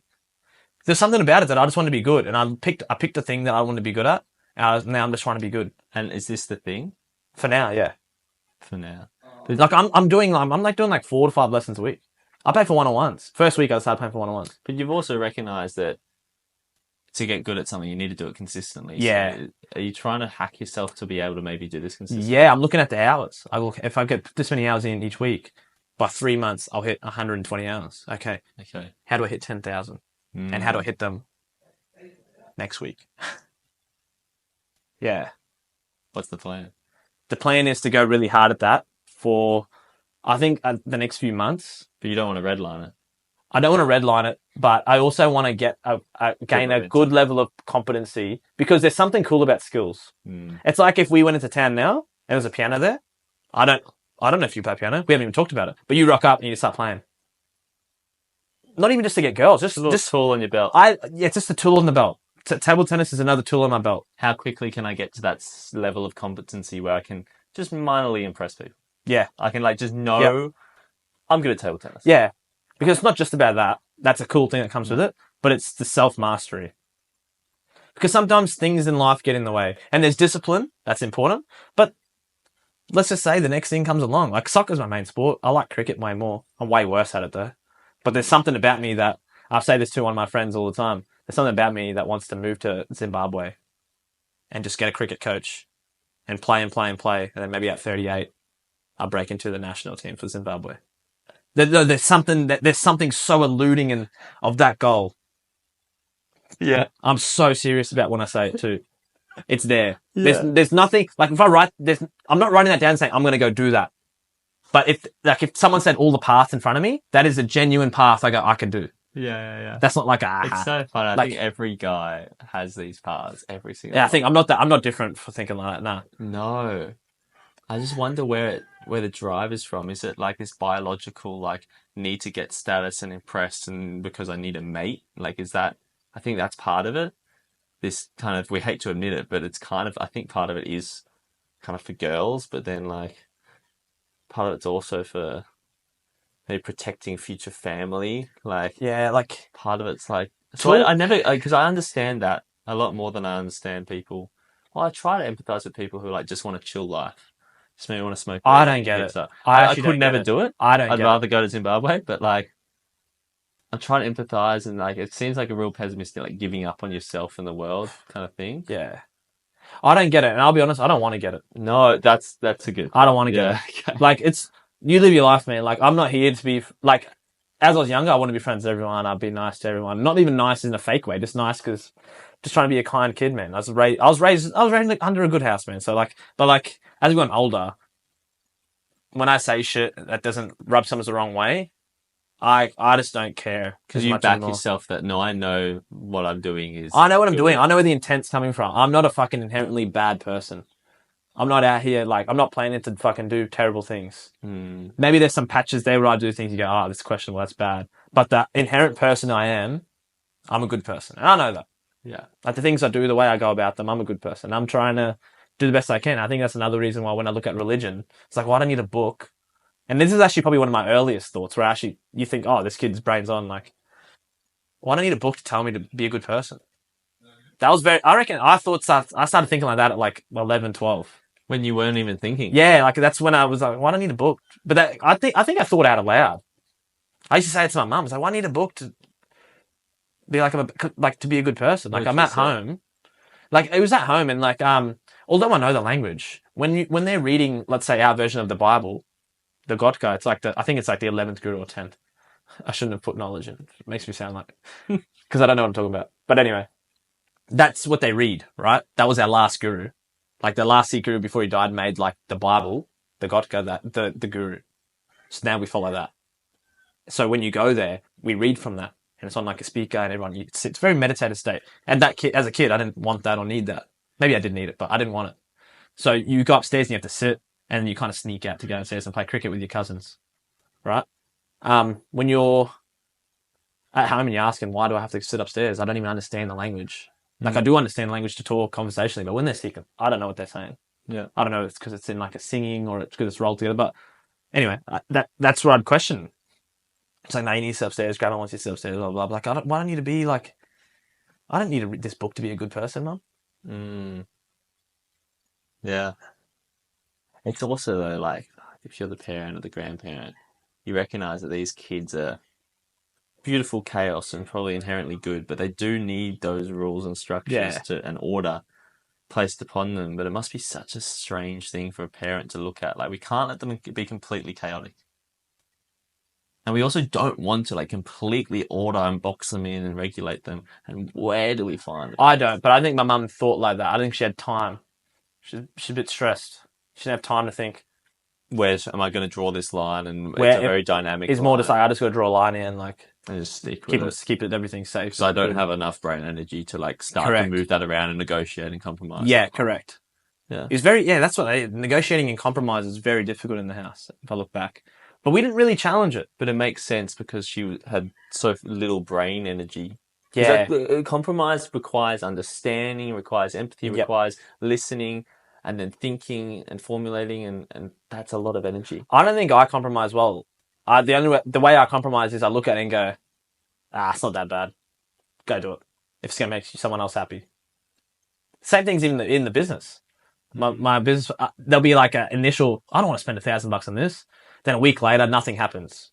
We talk about it. He goes, man, I'll be able to do this, this, and this. I'll be like, okay, we'll make money. Yep. Buy it. Okay. Like there's no other thought. Yeah. But why didn't I have that conversation in that first week? Then there's a week, we would have already had the device. We could have started making money using it or something. You'll figure that out. Yeah. Yeah, it's like you naturally want to bite back and defend. Should we stop here and then we'll continue do a part later. 2 if you got a gap. Oh, fucking good, Sam. How you going? Alrighty. Part 2, or continued. Yeah, where were we? We were talking about your brother, but we had to go freediving and it was all a thing. So yeah, a few things going on. I've actually never done that where it has a cut. Yeah, and you got to pick up. Yeah. Well, we only have half an hour now, but I really wanted to. I think we essentially got to. You're in school. We're going about how you were as a kid, the uni days. You obviously have the hustle. You have this and that. This will probably be boring chat, but yeah, I've just been listening to this for an hour. For us, it's like 24 hours. What I want to get into is you keep on saying you're only living life these last 2 or 3 years. You're only thinking for the first time these last 2 or 3 years. Yeah. What has that looked like? And was there a specific turning point? Was there a specific place, person, thing you found yourself doing, distance you covered? Or was it a slow burn? Like, how has this been? Yeah, I feel like my critical thinking skills have only developed in the last 2 years. So, one example, I've delved a bit away. One example where I realized I didn't really have it was like when I'd watch kids play sport. Like I do some cricket coaching here and there, and this kid, he's like 8 and he's bowling, and he's looking at the batsman. And we're in the nets, and he bowls, and he's like, "Oh, the batsman." He's rushing. He's not playing the ball, so I'm gonna bowl a slower ball. So he's got attack, and I was like, "Mate, there was none of that. It was just me. I'd run in and just throw the ball down as fast as I could or whatever. There was no like plan. There was no even thought of a plan. Maybe I didn't have someone try and teach me. Maybe I did and I just didn't listen because I was that type of kid, right? Like vroom, vroom. Like, so that's when I was like, man, like I know I have the ability to learn and do all these things, but I just didn't. Tell you what it feels like. Because even when you said you're a kid, you're doing your own thing, you're essentially running your own race, and other people might have been saying things, bullying you, whatever, but it was just water for duck's back. It didn't affect you. It feels like you were living this isolated in your own mind and body little life, and whereas that kid is interacting with the world, he's interacting with the people, he's looking at that person, getting in his brain, oh, he's taking it slow, so then he's using that information himself, where you were just oblivious to other people. Oblivious to so much. And that's not a bad thing. It could be seen as you weren't empathetic or whatever, but it's interesting now because also your relationship with girls and stuff has only really started to develop with this. You're for the first time maybe taking into account other humans and other perspectives and other ways of being rather than just being in your own little world. Yeah. Would that be a fair way to frame it? Yeah, that is one way to frame it, definitely. Because even as a kid, like, I was pretty annoying, man. Like, and it was like, yeah, oh man, like, if you're sitting next to me in class and this class doesn't like stimulate me annoying you is going to stimulate me. And I'll be honest, probably the last few days, you'll see patches where I'm probably like not engaged in the conversation and on like a deeper level. Maybe I'm not that interested. I don't have anything to add. Like, so there's no value in me being in the conversation. Like, I'll just start turning to like a little kid. And I've noticed, I'm like, fuck, I probably should just ease up a bit. I'm annoying too much. Like, it's okay. There's levels, right? And there's zones where people have the energy to deal with it and to tolerate. There are only a few people and they're probably my best friends now. Over time, I realized they just tolerated me and saw the value in me on a longer scale, Yeah. as opposed to this motherfucker's so annoying. Because I But definitely have had that before, and the way I always thought about it, which is maybe a quite harsh judgment of myself and of you, but it's like in that conversation where you aren't necessarily finding your place in it, it's not interesting you, you're not able to give value.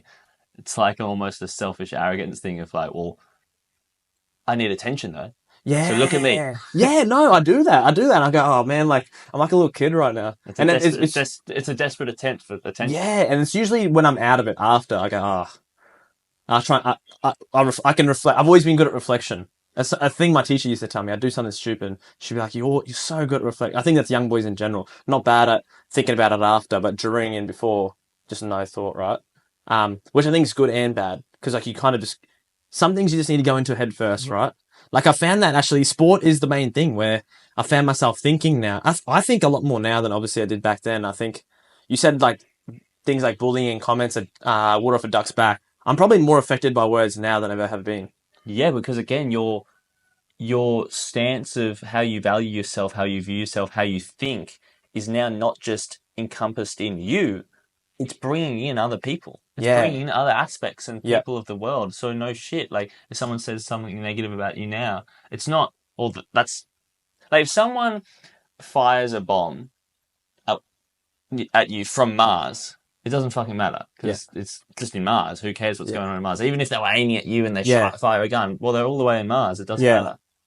But if suddenly, like, you live in Mars and the Earth or whatever, this is maybe a terrible example, suddenly you feel that, like, oh shit, like, it hit me. Yeah, and I'm only really, I guess my circle is a lot smaller than it used to be. I used to have a lot of acquaintances because I'm naturally just talk to everyone. I remember people's names, faces, and, oh yeah, no, they go, hey, how are you? Like, I'm so much less like that now because I look at it and go, oh, maybe very selfishly look at it and go, like, do I really want to talk to this bloke? Probably not. Like, Yeah. If I've got low enough, I have a social battery now. Before I just didn't have one, Yeah. and by that it was always full. It's now I have one that runs out, and I feel it, and I go, no, I shoot down. Maybe you haven't seen it in the last few days too often, but that's because I'm not running out here. I'm not doing enough physical activity to be tired. I've been analyzing the last few days because I'm doing a lot of relaxing. It's not me. Yeah. I'm not And also, it's the same people, so there's no new people, and they're pretty cool people, I would say, that I hang out with, and there's not a lot of them. Yeah, the levels is really cool with that. Like, usually in a conversation, like at work or whatever, I'm the most eccentric. It's just, but in this space here, it's very much level, and we're all talking about the things we did, and it's not weird to be like, oh yeah, I did this, and I went here, and I did that, and like, I'm not giving any good examples here. I'm kind of just being real vague about it. But like got a lot of interesting chat. Things about them. Everyone is pretty interesting here. Yeah. And I found that while traveling in general, which has made me want to come back. Like, because I went to Philippines like a month ago, I met some cool people. Because you meet cool, like, if someone's traveling for 3 months, like you said, like they've got to have a way to be able to do that and fund it. And usually it's a cool way.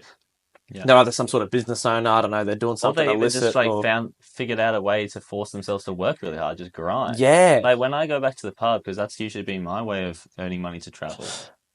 Like it's not an interesting job or anything, but I can do it and just grind 60, 70 hours a week and fucking save for a few weeks or a few months. Whereas in that same environment, people there that just kind of working 20 hours a week just to kind of get by. And I'm like, well, you've given yourself clarity. Yeah. You know you're only there for 3 or 4 weeks and you're gone. Yeah. Like you've given yourself a really clear plan, which enables you to do that 70, 80 hours a week because you know what it's going to.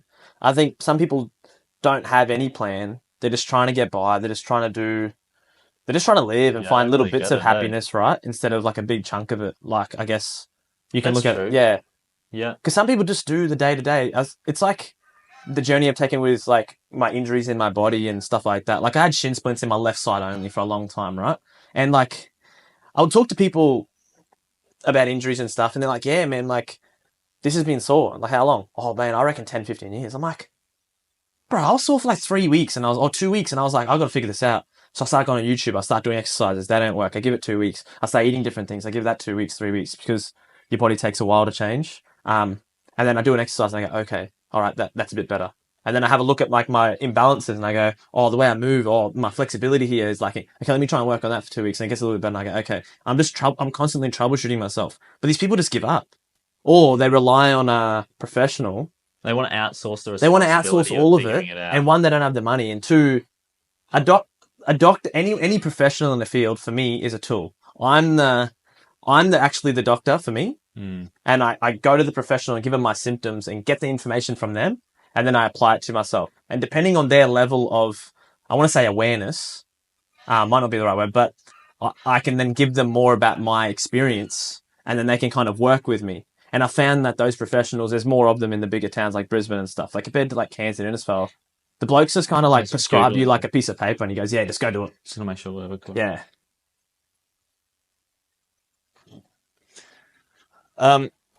Cool. I think I'm going to stick with my framework because it makes sense in my head to witness you of, okay, I'm kind of living in my own little world. Yeah. Just to follow, I'm just going to stick to that Mars analogy. Like, it's almost like the atmosphere between Mars and Earth and all the gravity and stuff is now Gone thinner. gone. And it's like Yeah. now they're part There's of a bit our of global gravitational warming. pull and whatnot. That's how I think you can frame it. Anyway, so what was happening 2-3 years ago that has caused this? I got a job in the mines. Okay. I went through a patch of like, I finished uni, got a job at an engineering place. I remember sitting at my desk. I remember falling asleep at my desk a lot too. And then I was sleeping more. I thought, okay, I'm an idiot. I'm staying up to 2 a.m. I got to get off this uni boy dickhead sleeping pattern. So I was so used to just staying up all night, waking up at like midday, eating, going to the gym, and then doing random shit until 12, and then going, it's 12.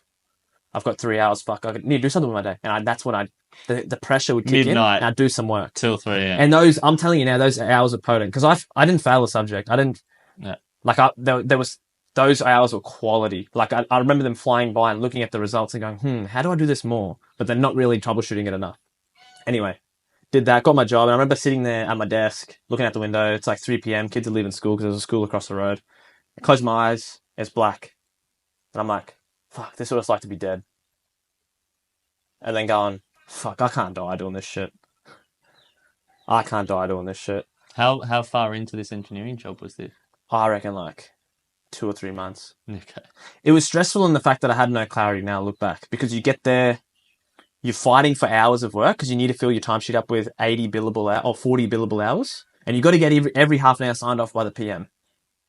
Like, that's the minimum, like half an hour of work, right? So you got to get these signed off by the PM. I was spending an hour or two a day looking for work from people. And then they just expect you to be there for 10 to 11 hours. It's like, mate, I'll skip lunch if I can get this all done in 8 hours. And if I'm lucky, and sometimes I get that hour's work done in 45, I'll do the next thing. And maybe I can leave at 7.5. But I've done 8 hours worth of work because that's what's going to be billed, right? Like, so it's just, I don't know, that stress. That's a weird setup. It was a weird stress. I don't know, it's a small engineering firm. So you've got to kind of make those count, right? Because we're doing like small to mid jobs. Yeah. And I don't know if in projects, like the smaller the job, the more issues there are because the prices are low. There's no fat in the job to screw up here or do that or find out like something and then go back to get more money. But anyway, I was doing that, and funnily enough, that job actually, they fired me. I did like a 3-month review, and I was like, oh yeah, no, I'm doing stuff. It's a bit of a grind. It's not really my go-to, but I don't really know what working life is. So this is but I want to grind. I want to learn this. I know design is very important. I might be better at talking in projects, but design's really important. Like to be, if you know design, you can go do other stuff. And then I remember getting pulled in the next day after that. And they just said, we don't think this job's for you. We think you're going to leave. And I said, look, I've got no plans. They said, we think you're going to leave. Yeah. And I remember going, it kind of just hit me. I was like, right. They don't think I'm supposed to be here. Okay. My idea was I didn't like it, but I was going to grind it out. I was going to grind it out because I wanted a skill. Went in there. They got rid of me. I remember going back an hour. I remember going back upstairs to work because I just wanted to finish off the thing I'd started. I was doing like some fucking design. I was doing some sort of design anyway. And the bloke came up and was like, what are you doing? I was like, oh, I want to finish this. He's like, nah, mate, you can just go. Hand your laptop and go. Someone else will do that. Don't worry. And don't worry, you get paid for today and you get paid for next week as well because it's on a Friday. I was like, doesn't make sense. Like, I just wanted to work. Were you completing things to a good standard, or was there anything wrong with your work? I packed up my things. I went and saw my direct and then the one above him. I was like, look, I need to know, am I Yeah. shit? Like, Yeah. am I just shit? Am I lazy? And like, no, that's what made it really hard. We're on the phone a long time last night and with the founder of the company who's only met you like once. He's like, and we talked about it for a few hours because like, yeah, you're good. I was like, nah, I really need to know. Like, am I shit? He's like, nah, we just don't think this is for you, and we don't think you're going to stick around because So they don't want to put in the they don't want to resources put to in the training resources you for me up. to leave, right? And I'll be honest, it wasn't probably the best working conditions, but I didn't know any better. Because there was another guy there who was a grad who was also, who was younger, but he had a family and stuff, so he's more likely to stick around, right? Mm, He ended up leaving as well, which I didn't think it would ever happen. I thought he would just grind it out as well. okay. But he left on his own back. He didn't get fired. Yeah. Well, you don't Yeah. know. Yeah, well, I didn't tell anyone I got fired. I remember I was still living with my aunties. And can you use them as a reference and stuff? Were they like, no, we'll Yeah, no, they back you did. up? No, they did. They gave me a reference at the next job. Yeah. I remember getting a job with some Bitcoin guy, and then he fired me as well. But that was because crypto went down, and then he's like, look, this is a passion project. I was trying to use you to make something, and then also create articles so that I could push my brand. I just haven't got the money to pay you anymore. Okay. Um, So you went, it wasn't get fired, it was made redundant. yeah, made redundant in my probation. That was during COVID. Then I got a job at Telstra. But in that whole patch of losing jobs, I just went to uni every day because I didn't want anyone in my family to know that I'd lost my job because it's very stressful for them. For me personally, funnily enough, like I said Are you still before, living at home? auntie's place. Funnily enough, like a friend of mine who's in engineering also lost his job because of COVID. There's not enough work. Um, he was also a very good worker, like very intelligent. I don't think he'd ever lose his job, but he did. And I remember the contrast between him losing his job and me losing my job. Him losing his job was like, fuck me, what do I do? He's like at the park, like fucking walking around aimless, like figuring out what to do. Whereas I called him up and said, oi, I just lost my job. What are we doing? Like I saw it as an opportunity. And I look back now and go, that's an interesting.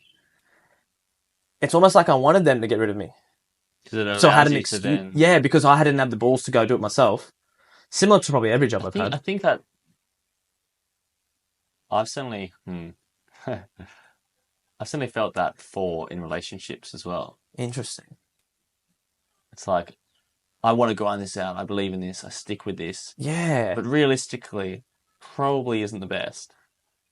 But I don't, like, it's not that I don't have the balls to do the breaking up with, but it's like, I would rather, like, see it out till it's like. You want to get all the juice out of the thing and know that Exactly. that's what it was, and it wasn't because you didn't Yeah. try hard enough. Exactly. And when you look back and the only So regret, I'm thankful, like, you must be thankful that that job let you go in a sense, because it's like, thanks for not forcing me to, or giving the opportunity to grind it out for a year and probably get a bit resentful and traumatized and whatnot in that process. You've kind of set me free. yeah, And that's how I've often felt. Well, interesting. not often, but a few times in My ex relationships. actually said to me, you said a relationship. She said a relationship isn't a project, Harmon. You can't just work on things and fix it. I was like, I believe you can, but that's fine. We're amicable. We're fine. Like it's not nothing's on bad terms. We're good. We're friends Yeah. now. We still talk.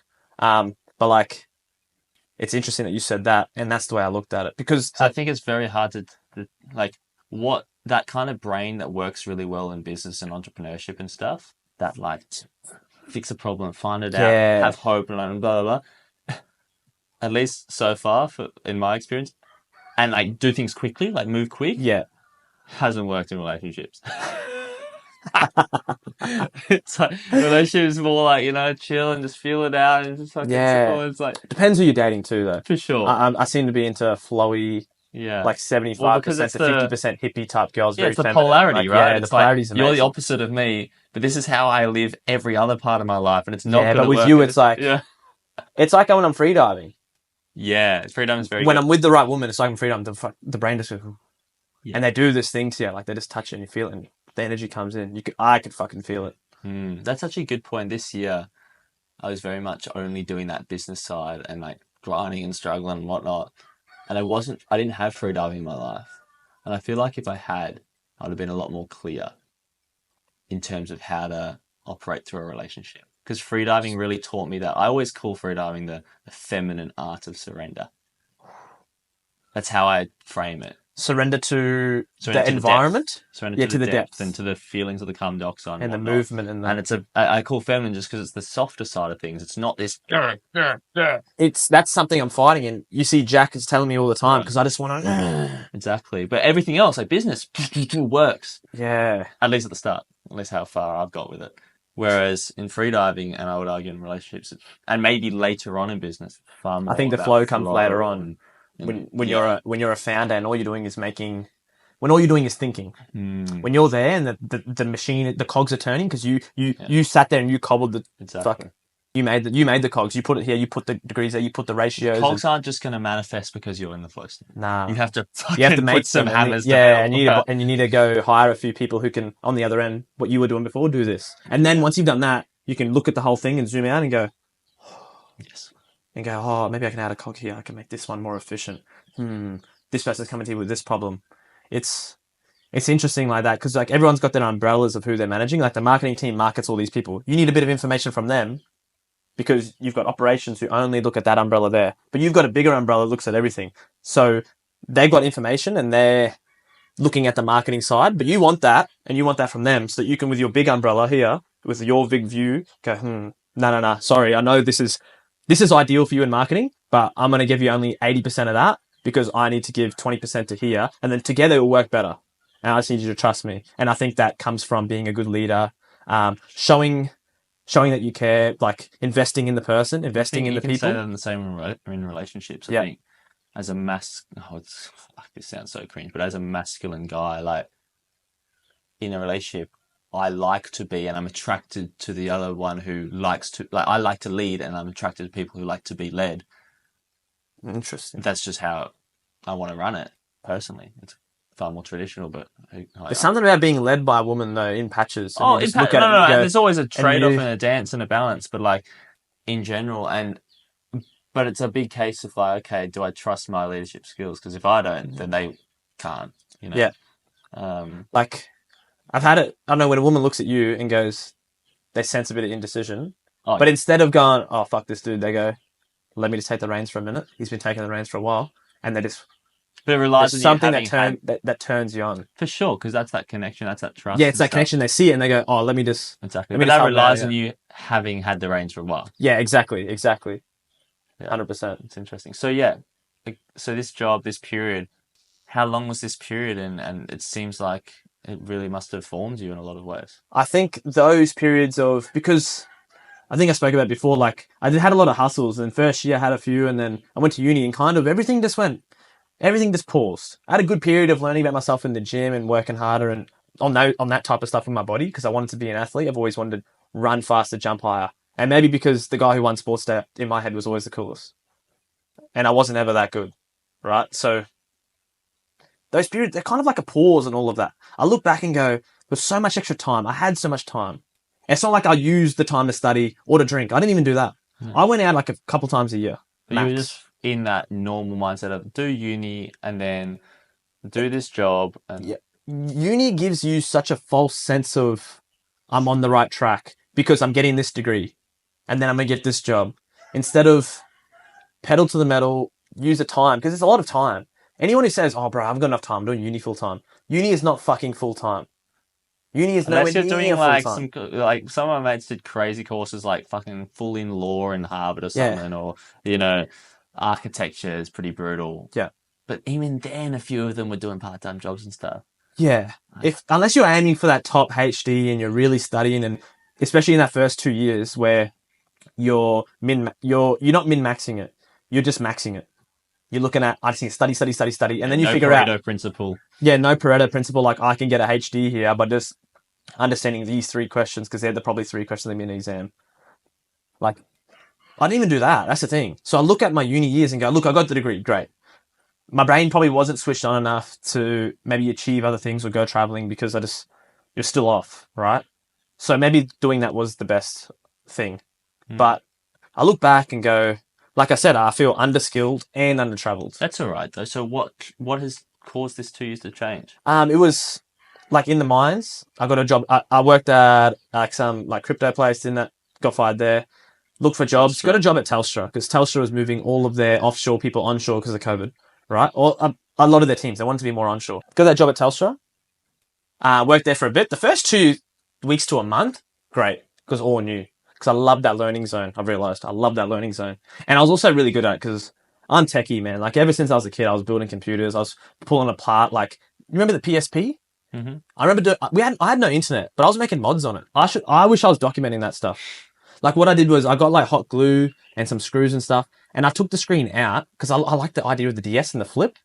Okay. And I fucking got hinges off a laptop. I hot glued it, and I had like this Frankenstein PSP. Mum was like, "You've ruined this And it $300 thing I bought." Yeah. I just bought like the triple zero like screwdrivers that you had to get. Okay. I remember going to the hardware store because we didn't have shops with all this stuff in Innisfail, so I had to go to the hardware store and show them like the screws I had. And this guy ordered in this special like screwdriver set for me. How So old were you? I reckon like I got the PSP when I was 8, but in between the ages of like 10 to 12, that's like I just started taking these things apart and like Understanding them. yeah, like I remember like getting Stanley knives to hack the PSP.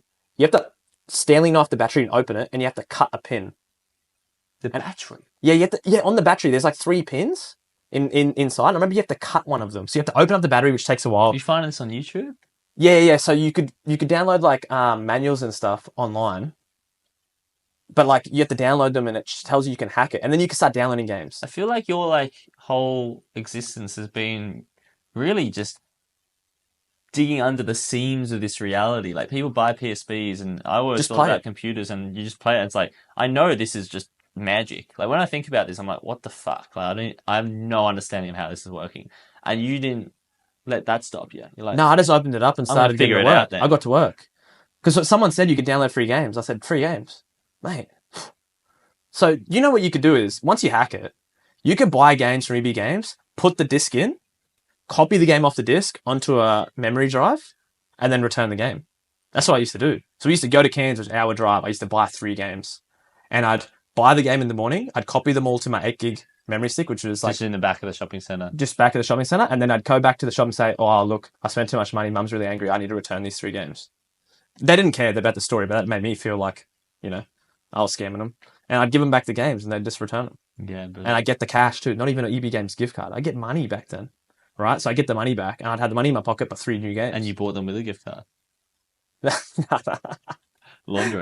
that. But yeah, and then I used to do that. Okay, so But anyway, yeah. again, so you're in Telstra. Telstra, I was bloody. I loved it. The new so learning. much weaving. It's Yeah, thanks. You're navigating it well, but that must be the coffee. Bloody got bored, and I found like a hack at Telstra where like there were these easy tickets that I could just pump out to pump my numbers up, and I would just do those. Okay. And I'd just get them done. I got really good at doing them though, and there was a lot of, and I was great on the phones. I remember like we finally got like, because it was all new. I can see how you'd be great on the phone. So Oh mate, it's so easy. You just talk and have fun and nice. And I'm actually techie, so like I could actually solve their problems too. And I hated calling up Telstra and the NBN, and I hated like the service you got. So I don't know. I just went out of my way to fix people's stuff. It wasn't like there was nothing that I threw in the too hard basket. So I think that's why I was actually good in that role. But after a while, I was just like, "Fuck this, man! Like this is shit." Yeah. And in the elevators, it's annoying because you can be really successful at something and really good and find meaning in it and make it meaningful. But if the model that you're working within is never going to have the capacity to reward you appropriately, there was no more jump. There was no next jump. There was no like leaderboard for tickets sold. I needed that type of stuff. I'm so glad you didn't do the job that I was doing this year because you would have got addicted. Door knocking, sales leaderboards, just commissions. I need that extra trips. Like you'd never left it. So it's ridiculous. I might go do it. I need it. I mean, it's good experience. Yeah, but like I'm in that role. Things are kind of starting to wind down in my head. Like my motivation, everything is going down. I can see it. Right. All I did at that stage was go kick a ball with my mate, soccer, try and get better at it. But in that time, in the same building, there was a mining company. Met a guy who's pretty high up in the mining company in the elevator. I said, "Hey, I work in this company." I was like, "Oh, do you ever hire graduate engineers?" And they're like, "Yeah, we are right now." I said, "Oh, look, I'm a graduate engineer. I'm working here because couldn't find any work. I'd love to apply." And they said, "We're in the process right now. Talk to this person." Gave me a number. I skipped everything until like the last interview. They just threw me into the mix. Fuck yeah. And that That's interview, the power of face to face. yeah, that's the power of face to face. And in that interview, it was like a group interview. It went straight to a group interview. So it was like all these people and how we interacted with each other. Oh man, there were some people in there that was so scared to talk. I kind of just took control. And it wasn't that hard to take control. It's harder to take control of big personalities, but these guys weren't big personalities. All very quiet, nerdy. Engineers. Yeah.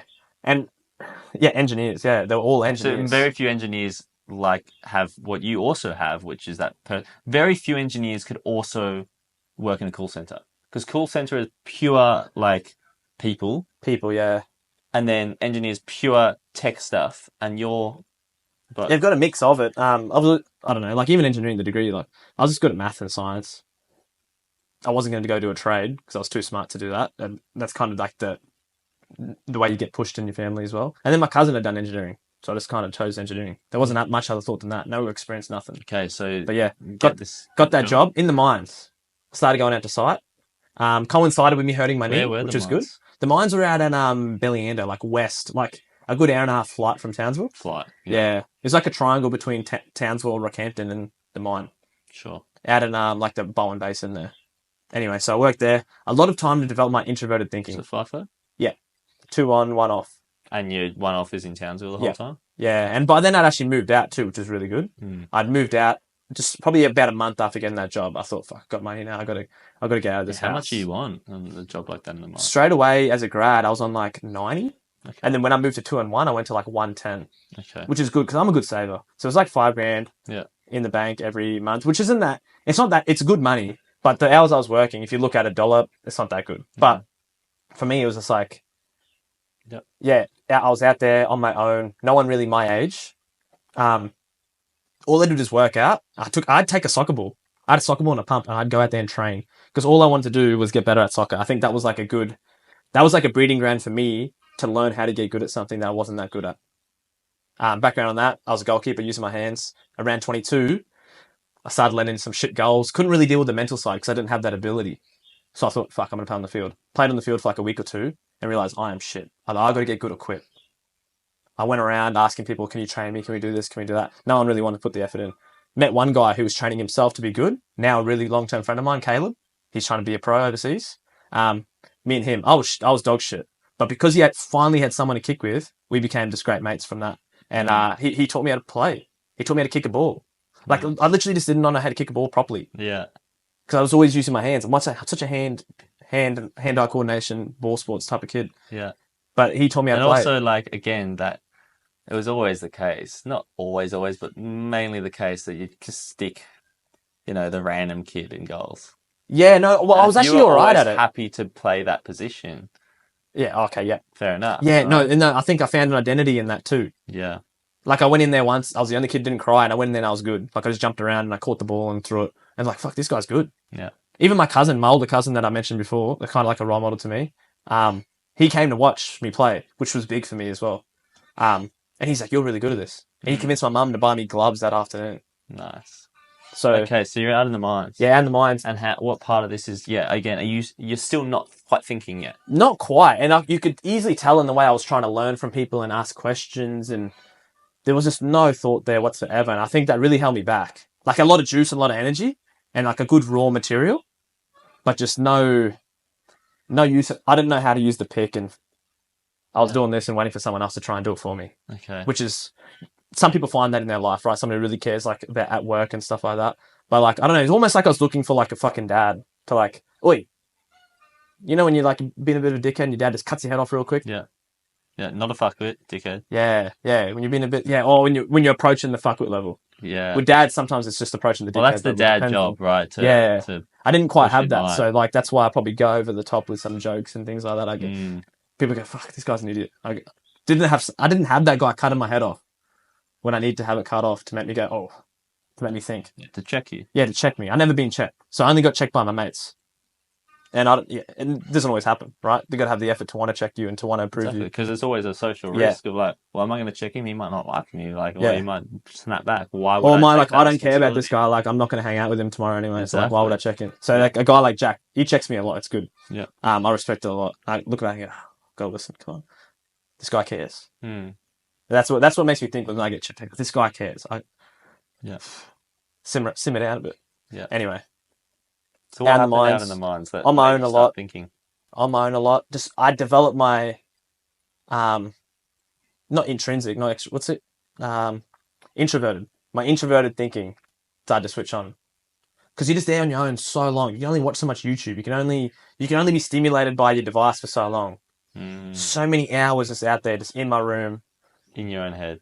in my head. Yeah, but not too negative. Like I No, don't remember sitting out there you're just going, not using a waterfall or a YouTube video or a "All right, idea, let's go do this," or business. call someone, and say, "Hey, let's go out and do that," or "Let's do that." And For the first time in your life, really. yeah, like there was no. The only stimulant was up here. And I think that's when it really started to switch on. And after about a year, I remember I started to I made another friend in Townsville, my mate Luke. We started hanging out. He used to just look at me and be like, "Bro, you're the only guy like I'd call up and say, hey, let's go do this. I'm there in 15 minutes," and you'd say yes. You're actually doing it, You're yeah. the only person that I've met that would say yes. And that there's a lot of people out there like that. We've got this group here is kind of like that, and you have to come to But places like this to find them. exactly that. It is a rare commodity in this current setup. Exactly. It's hard to find adventurous people. Not that I'm some guy climbing mountains all the time, but like I'm pretty keen to just go and say yes. Yeah. Right. Another thing would be from Yes Theory, actually. I don't know if you, I love this. the Yes thing, the Yes thing. I binge watched them probably in uni sometime. Haven't seen him since, but yeah, anyway. Yeah. Met, good friends with him. I remember I just hang out with people again. I kind of segregated myself from people in general in that whole period because I was only home for a week. I'd hang out with my housemate who was a good friend as well. And then I'd go back to the mine. I was kind of excluding myself because I wanted to work hard. On my weeks off, I was trying to code and be a millionaire and do all this shit, but there was no structure. So it was very much doing a new project every week. And anyone who put in effort into me, I kind of didn't pay it back with any consistency, which I look back and go, fuck, like, you're a dickhead. People were putting effort into you. You're not, stop looking. People are like, people see something in you and Look they want to help around you. you. Don't look past all the people that are just Yeah, here. there's people there that want to help. Just pick up the phone, right? And I did do that, but I didn't keep picking up the phone and talking to the same person. It was always like something new. But yeah, I was out there doing that, made friends. I started to want to be home. I started to feel, like the day before, I don't know if you talk to FIFO workers, the day before you got to go out to work and you got to fly out, you start to feel like, I started to get that. It took about 14 to 16 months to feel that though. Okay. I never felt that before because I was keen to go out. I was like, yeah, cool. Because it was kind of fun out there. You get your own you drive around, you do shit, you're in the sun, things are happening, the days go by quick because you're doing things. I started to feel that. I met like a chick that I kind of like, that actually liked talking to. I was like, oh, this is a good feeling. Never done that before. Never talked to a woman How longer did than you like meet 10 her? minutes. Just like at a party, my mate's party. Sure. They were just mates. Just started chatting to her on Messenger, whatever. Like met her in person and stuff, told her on Messenger. Like a good period there of talking heaps. Never done that before. Like when you like send a message and you kind of go, here, and you put your phone down like that. Yeah, it's like that. Yeah, it's like the first one. But not at 16, 17. I was doing that at fucking like 23, 24. Yeah. And I was like, that, like, Was she also new to that game? Was she quite experienced? nah, she's just like a normal Yeah. person, Yeah. right? Normal timeline. Yeah, and I started to want to come back to hang out with my mates, hang with her and do shit. Like, and I was like, fuck, I want to come home. So then I started looking for jobs and thought, I'm not going to live in Townsville, but found a job in Brisbane. Leave her. She's just representing something I want. Yeah, no, in essence, yes, but I didn't think of it like that.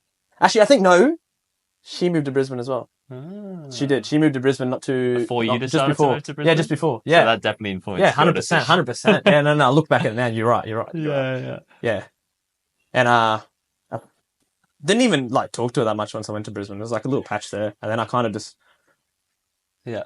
But like I said, I stayed in the mines until I didn't want to. Mm. I called up my boss. I was like, I think I'm going to resign. He's like, look, if you're going to do something else, go do it. But if you're going to go work in another mine, don't be stupid. Just finish this job. A finished job looks really good on a resume because we're going to build this mine in 6 months. We'll be done, and then you have that on. I said, nah, I'm going to go do some more like techie IT stuff. He's like, yep, that's you. Go do it. Get out of here. Cool. He said, no stress. Nice guy. Yeah, very good boss. He gave me there was a lot of sessions on the whiteboard graphing out things like super and the GAF level, the give a fuck level. I learned that from him on the mines. He'd be like, mate, I just turned 50. My GAF level, like the GAF level here, time here for the viewers. Other one, Yeah, the other way, yeah. Your GAF level is like nice. It's you fucking fired up 20. You give a fuck level's 20, you fired up. And he's like, mate, when you hit 50, a good 40% just gets knocked off no matter what. But you've got to be financially ready to be able to deal with that give a fuck level. You don't want to be not financially ready and you give a fuck levels at 20 because then you're working just to work. Yeah, you want to have the skills set up. Yep. You want to have the. I mean, I see that in the hippie community, right? When a hippie's kind of hasn't upskilled them. And this is not a call to like quit being a loose traveler to just get skills unnecessarily, but you have to realize that that's going to hit you at 35, 40, Yeah. 50, right? At some level, and you're not just going to be able to grind in a bar to then like live the life. Yep. It's like you won't care nearly as much about living the life, so you won't have the energy to live in the bar. And Exactly. yeah. I mean, the higher up execs and stuff, like day to day, the workload is just so much lower than the guys at the bottom. It's But a they've weird, had yeah, 20, 30 years of skills. exactly. And to it be able makes to it easier leverage for them to that. make those decisions. They're not looking up stuff and trying to learn, and they're just like, no, we're going to do it like this. I kind of know people in this situation. Yeah. My boss would be like that. He'd be like, okay, there's one guy you've got, Harmon, to do this, program this fucking thing. But like, look, you got to go find another guy. I was like, what? This guy's coming. He's like, no. Find another guy. Because he might come out to site. And then he said he's going to stay the weekend to finish the job. And then it's Friday afternoon. He knows there's no flights for 2 days. And all of a sudden, he's got his son's birthday that on Sunday and he has to go home for it. And I was like, okay, I'll get another guy. I'll just come ready. We'll get him onboarded too. He's like, yeah, pay the money and get that guy to do his thing. Pay him for a day for no reason, just to do all his like onboarding and stuff. So that if we need him, he can fly out and start work straight away. Sure enough, I think it wasn't like a birthday. It was some sort of little event. This guy didn't want to work on the weekend. We had to fly him out on Friday. We flew the other guy, and he flew out Friday morning. We flew the other guy in Friday afternoon. He worked all weekend, finished the job. Yeah. Just little things like that. He just knew. He just knew. He's like, no, you need. He's seen it. Yeah. He just know. Like, I read a book about like systems and why they fail, and they all come down to complexity and time and like lead time in between projects. Okay. Lead time between things, because if you have no time between two activities, all of a sudden it's like rapid go. There's like if something happens in this one, there's no time between to fix anything, and it's kind of like that. It was a bit of a rush. We had to get things done. There's no lead time, so you have to be ready with extra resources or redundancy. Redundancies, yeah. But it's also good to make sure that things are going, because then you don't have these blocks of stagnation that kills the momentum. Yeah. But in the mines, I'll loop it back. Bloody intrinsic thinking. Quit that job. Went to Brisbane. Less than half my salary. Fit everything in my car within a week. Not within a week. I moved within a week, but it took me a day to actually. I didn't do anything until the day I was leaving. The night I was leaving. Packed up my whole thing, sold all the stuff on Marketplace real cheap, gave away like heaps of tech stuff, computers and all that, because I didn't need it all. I was like, I'm going in there, I got no space in the car. And then just got in the Mazda and just hooked it. I remember leaving at 2 p.m, getting to Sunshine Coast at 4 a.m. Wow. Went for a swim, because I wanted to swim at sunrise. From Townsville. Yeah, I gunned it down. It was so good, there was no traffic. It was like Anzac Day, I think, around there. So it was like a Monday night. I was on the road. Yeah, 2 years ago. Okay. Got down there, got to my house. There was like a key under the mat because I'd organised something on flatmates, and I just sat on the couch there and I was like, "Fuck, what do I do now?" So annoyingly, we haven't got it all the time. In a short synopsis breakdown of this last 2 years in Brisbane, what has been going on? How has it changed you? I think there's a sense of, I know you see those reels all the time, like no one's coming to save you. You got to fucking figure it out. A sense of that, without being too cringy. It's like, yeah, I've got to sort out this. I've got to do this. Were you staying back at your aunt's? No, I'm at a place in Brisbane, just a share house. Pretty comfortable with that now. Pretty comfortable with Brisbane. The first week might have been overwhelming, but after that, I was like, people just drum this shit up, man. Like, it's not that hard to drive here. It's not that hard to do all this stuff. Another realizing of, you got to see for yourself. And that's a saying a friend of mine, another influential person in Brisbane, a friend of mine from way back. His name's Kiddo. It's from Toyota. It's like a Japanese saying called Genchi Genbutsu, means see for yourself. Toyota used it way back in the day for like the CEO. They were making a car. The CEO got in the car and drove around town, and all the features were for the front two people. But he realized that the features need to be for the back, because that's where all your kids are. That's what you are. Because they were making like a vehicle that can cruise around that. It was like, I think they were making the Land Cruiser or some shit like that. Anyway, and he's like, Land Cruiser, see for yourself. like how good it is, because he changed a lot of things after that with the car. Mm. Very paraphrasing. I think I made some stuff up in there, but So how is that? Yeah, see for yourself. Looked in your experience in the city, the big smoke. Yeah, like I don't. It's like I'll ask you, hey, how do I do this, Tim? And then, or how do I do this, kid? And you'll be like, yeah, kind of like this, but go see for yourself, Harmon. Because I'll pick up different things from it. I'm going to learn different ways. I'm going to do different things, but don't let I found this bit hard and found that. Use that and put it in your backpack. Put the tool in your backpack and go, ooh, maybe I got to be more cautious. And This don't little take spot of this. that as absolute gospel. Correct. And I should do this and I shouldn't do this Correct. because of those persons. Go in there and see for yourself. It's another reason why I say, like, when I'm talking to Jack about something, he goes, nah, it's this and this thing. I'm like, look, I don't agree, but I'll listen. I don't agree, but I can't agree because I've done it. I've done what you're doing. You can neither disagree. You can neither agree nor disagree. Yeah, but I'm listening out of respect. And when I say I'm listening, doesn't mean I'm going to apply it. It just means I've got it here, and then maybe after the fact I've done it, and I'll go, oh, yeah. He's very like youthful young man syndrome of like I know it all, or maybe I admit that I don't know it all, but I want to find out everything. Yeah, I want to find out myself. Taking these like traditions and cultural rules. Yeah, I kind of take that from the personality of, I think I talked about it, One Piece, the main character, Luffy. Okay. He's very just like, Are you willing to let yourself just accept what other people say, what the culture says for anything? I'll be honest, I feel like I can, but the more I go around and talk to people, no. It all needs to be from scratch in your... Yeah, that's why I need to know these weird little things. Like when you explain something to me in freediving and you go down to the minute detail of dumb stuff that common sense should be able to solve. Thanks for solving it for me, because there's more energy I have to solve the actual stuff. I always I'm more like you. Like Jack's a lot more flowy and stuff. Well, yeah. I'm much more brain like you're wanting to understand. That's why I describe it like that from bare bones back, like fundamentals. Yeah. First principles. And it definitely works better for you. But fuck, if I think back to your 8-year-old self or 10-year-old self of pulling apart PSPs, like that level of needing to understand and kind of strip everything back, it's almost painful. Yeah, it is. For some people, it is. Willing to accept things on face value. Like, you're not even able to accept a PSP on face value. Yeah, I played it and I was like, I can make this better. I want to do shit to it. Yeah. I can make this better. I can make that better. But you must be starting to hit a point where you realize that there's only so many... You do have this social battery now. You do have this energy. You have this limited energy. So you can't fix everything. No. You can't understand and then make better everything. Correct. So is that a journey of like picking your battles and picking the hills you want to die on? It's a journey of understanding me and what's beneficial to me and what's going to help me. Like I always thought it was about, I don't know, one girl I dated for a little bit. I remember saying, yeah, I just got to conquer the mind. She's like, nah, you got to understand it. And I was like, oh, yeah, okay, fair enough. And I like her, so I was like, oh, yeah, you're right, yeah. Oh, yeah. You know, you do that. No, I don't do that. Or you would have done that when you were like 16, you know? Yeah. But anyway, like, you just go, oh, yeah. But like, it rings true. You got to understand. Because you are who you are, right? So you feeling that...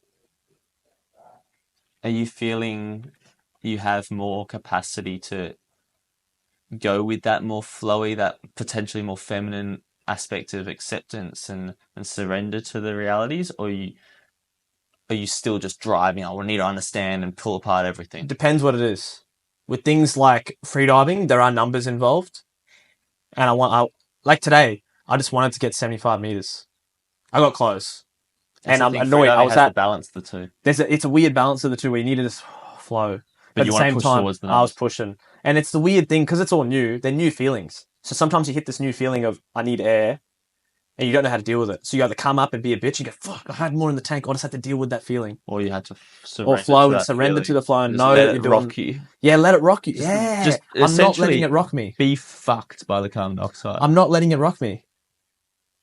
I'm not letting it rock me. It's gonna happen. Because you're so used to like... being somewhat in control. You know? Yeah, it's fuck, it sounds so weird, but you're so used to, in so many things, like, yeah, I'm the driver. You're the one doing that, and then in freediving and stuff, you have to, like, have that do it to you, you know? Yeah, and just let it hit you and go, roll with the punches. as opposed to I wouldn't say I'm good at rolling with the punches. I'm good at taking the punches and being resilient. Yeah, you should. Instead of just going, "Ooh, that almost hit me." Ooh, I just go, "Dunk." Oh, fuck. All right. So you're going to keep things like freediving, and are you going to follow them more because you recognize they probably fill in the gaps of your personality that need filling in?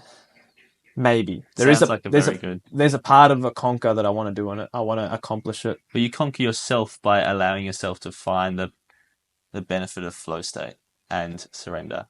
The flow that I get in freediving is very interesting. If I could, I've seen myself in a powerful flow, which is like those midnight to 3 a.m. binges of knowledge and applying that I do because I've got an assignment due the next day and stuff But like it's that. somewhat destructive, right? Somewhat destructive. Correct. It depends if you're trying to fit into society, they're destructive. Conor McGregor, like maybe not the best role model, but like he has videos of him saying, I used to train in the middle of the night all the time. Because that was just me. That was my character. That's who I am. And I say this to myself all the time. If I'm at the gym at 1 a.m. and I'm squatting heavy, I know no one's fucking squatting right now. I look around in the gym and sometimes I say it and I know no one's in the gym. I say, who the fuck is here right now? I yell it out loud. And get off on it. I fucking get off on that shit, man. It's very David Goggins like, but I know I was doing that before him. Not before him, before I saw him. And that made me give influence. If anything, people like him urge me on and go, oh, it's okay to be this weird. I even think about it like this. If I'm kicking the ball around the middle of the night, I go, what time's it in fucking Portugal? What time's it in Saudi Arabia? Guess where Ronaldo is? He's not training right now. I'm catching up. I'll message my friend Caleb who's fucking training in Germany trying to be a pro. I go, I'm catching up, man. I'm going to be better than you. You got to keep working. I have a friend called Dave in Townsville and I go, hey, look, I don't really want to post these videos and stories, but sometimes I'm just going to message you. You just ignore it or like it. I'm just going to message you and say, I'm training right now. Get the fuck after it. Because I want to give it to someone, but I don't want to outsource. I don't want to outsource my motivation. Yeah. I don't want to outsource my validation, but I'm happy to do it for him and Dave because I know he understands that work hard mentality because we kind of connect on that level and only that level really. Yeah. That level in adventure, like in terms of like fishing and stuff, that's the only level we really connect on. But yeah, it's kind of winding back. And I don't know, I'm kind of in that journey now of understanding, somewhat soul searching. I use it as a joke. Mum was like, why are you going here? I'm finding myself, Mum.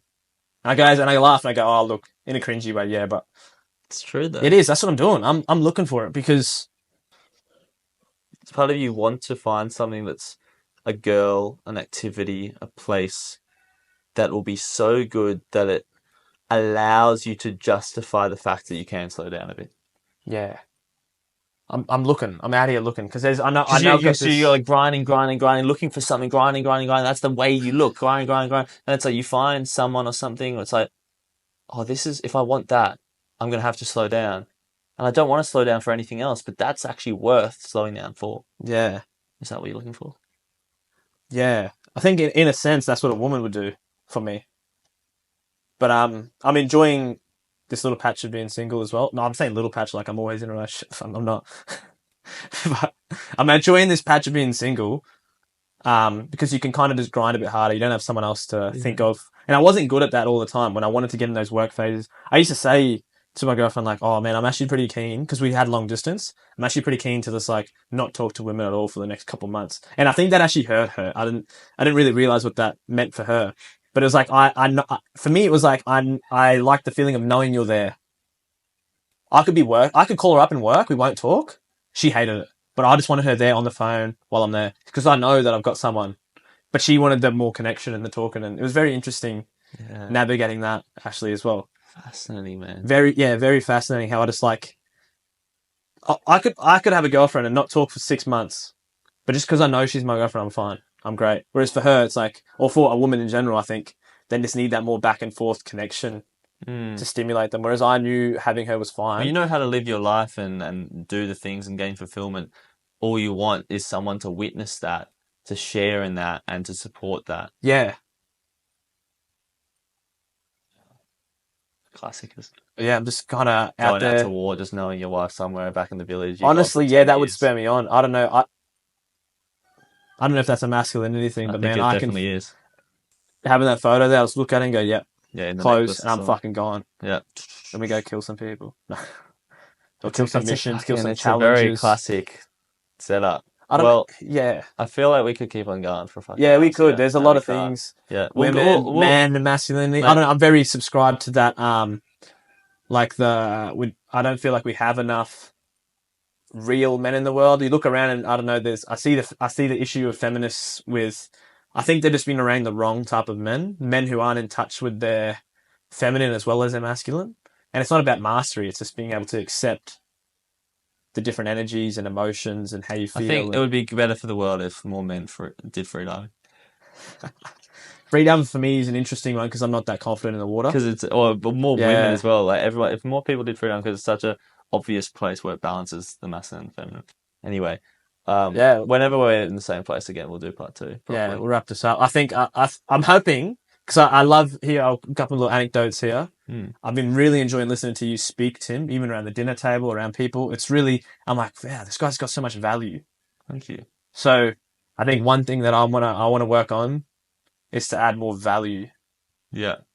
not just in. I think I've got a lot of value in the energy, but I want to be more valuable in the knowledge and the thing. And I don't know. You see me, I'm walking around with 5 books. I haven't even read 5 books in my life, but I feel the need to have 5 books Cool. because I just want to. Mate, you're on a journey and I fucking back it. And I'm looking forward to witnessing from afar, from close, whatever, how it Yeah, goes. And kind of, the paths always cross over and we can pull out the camera whenever they do.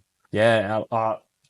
This opportunity to talk, I think it's going to be sick when I listen to this in 5 to 10 years. That's another reason I really was keen to do this. Yeah. I was like, maybe I'm not fully formed now. It's a Maybe I'm not the snapshot. best guest to have to keep people engaged in Thingo, but the evolution of me, I think, is going to be sick. Fucking Which awesome, is mate. like another reason I was like, yeah, let's chat. Awesome. Yeah. Wrap it Awesome. up, All eh? right. I'm gonna get to the fucking You got river. to the airport, eh?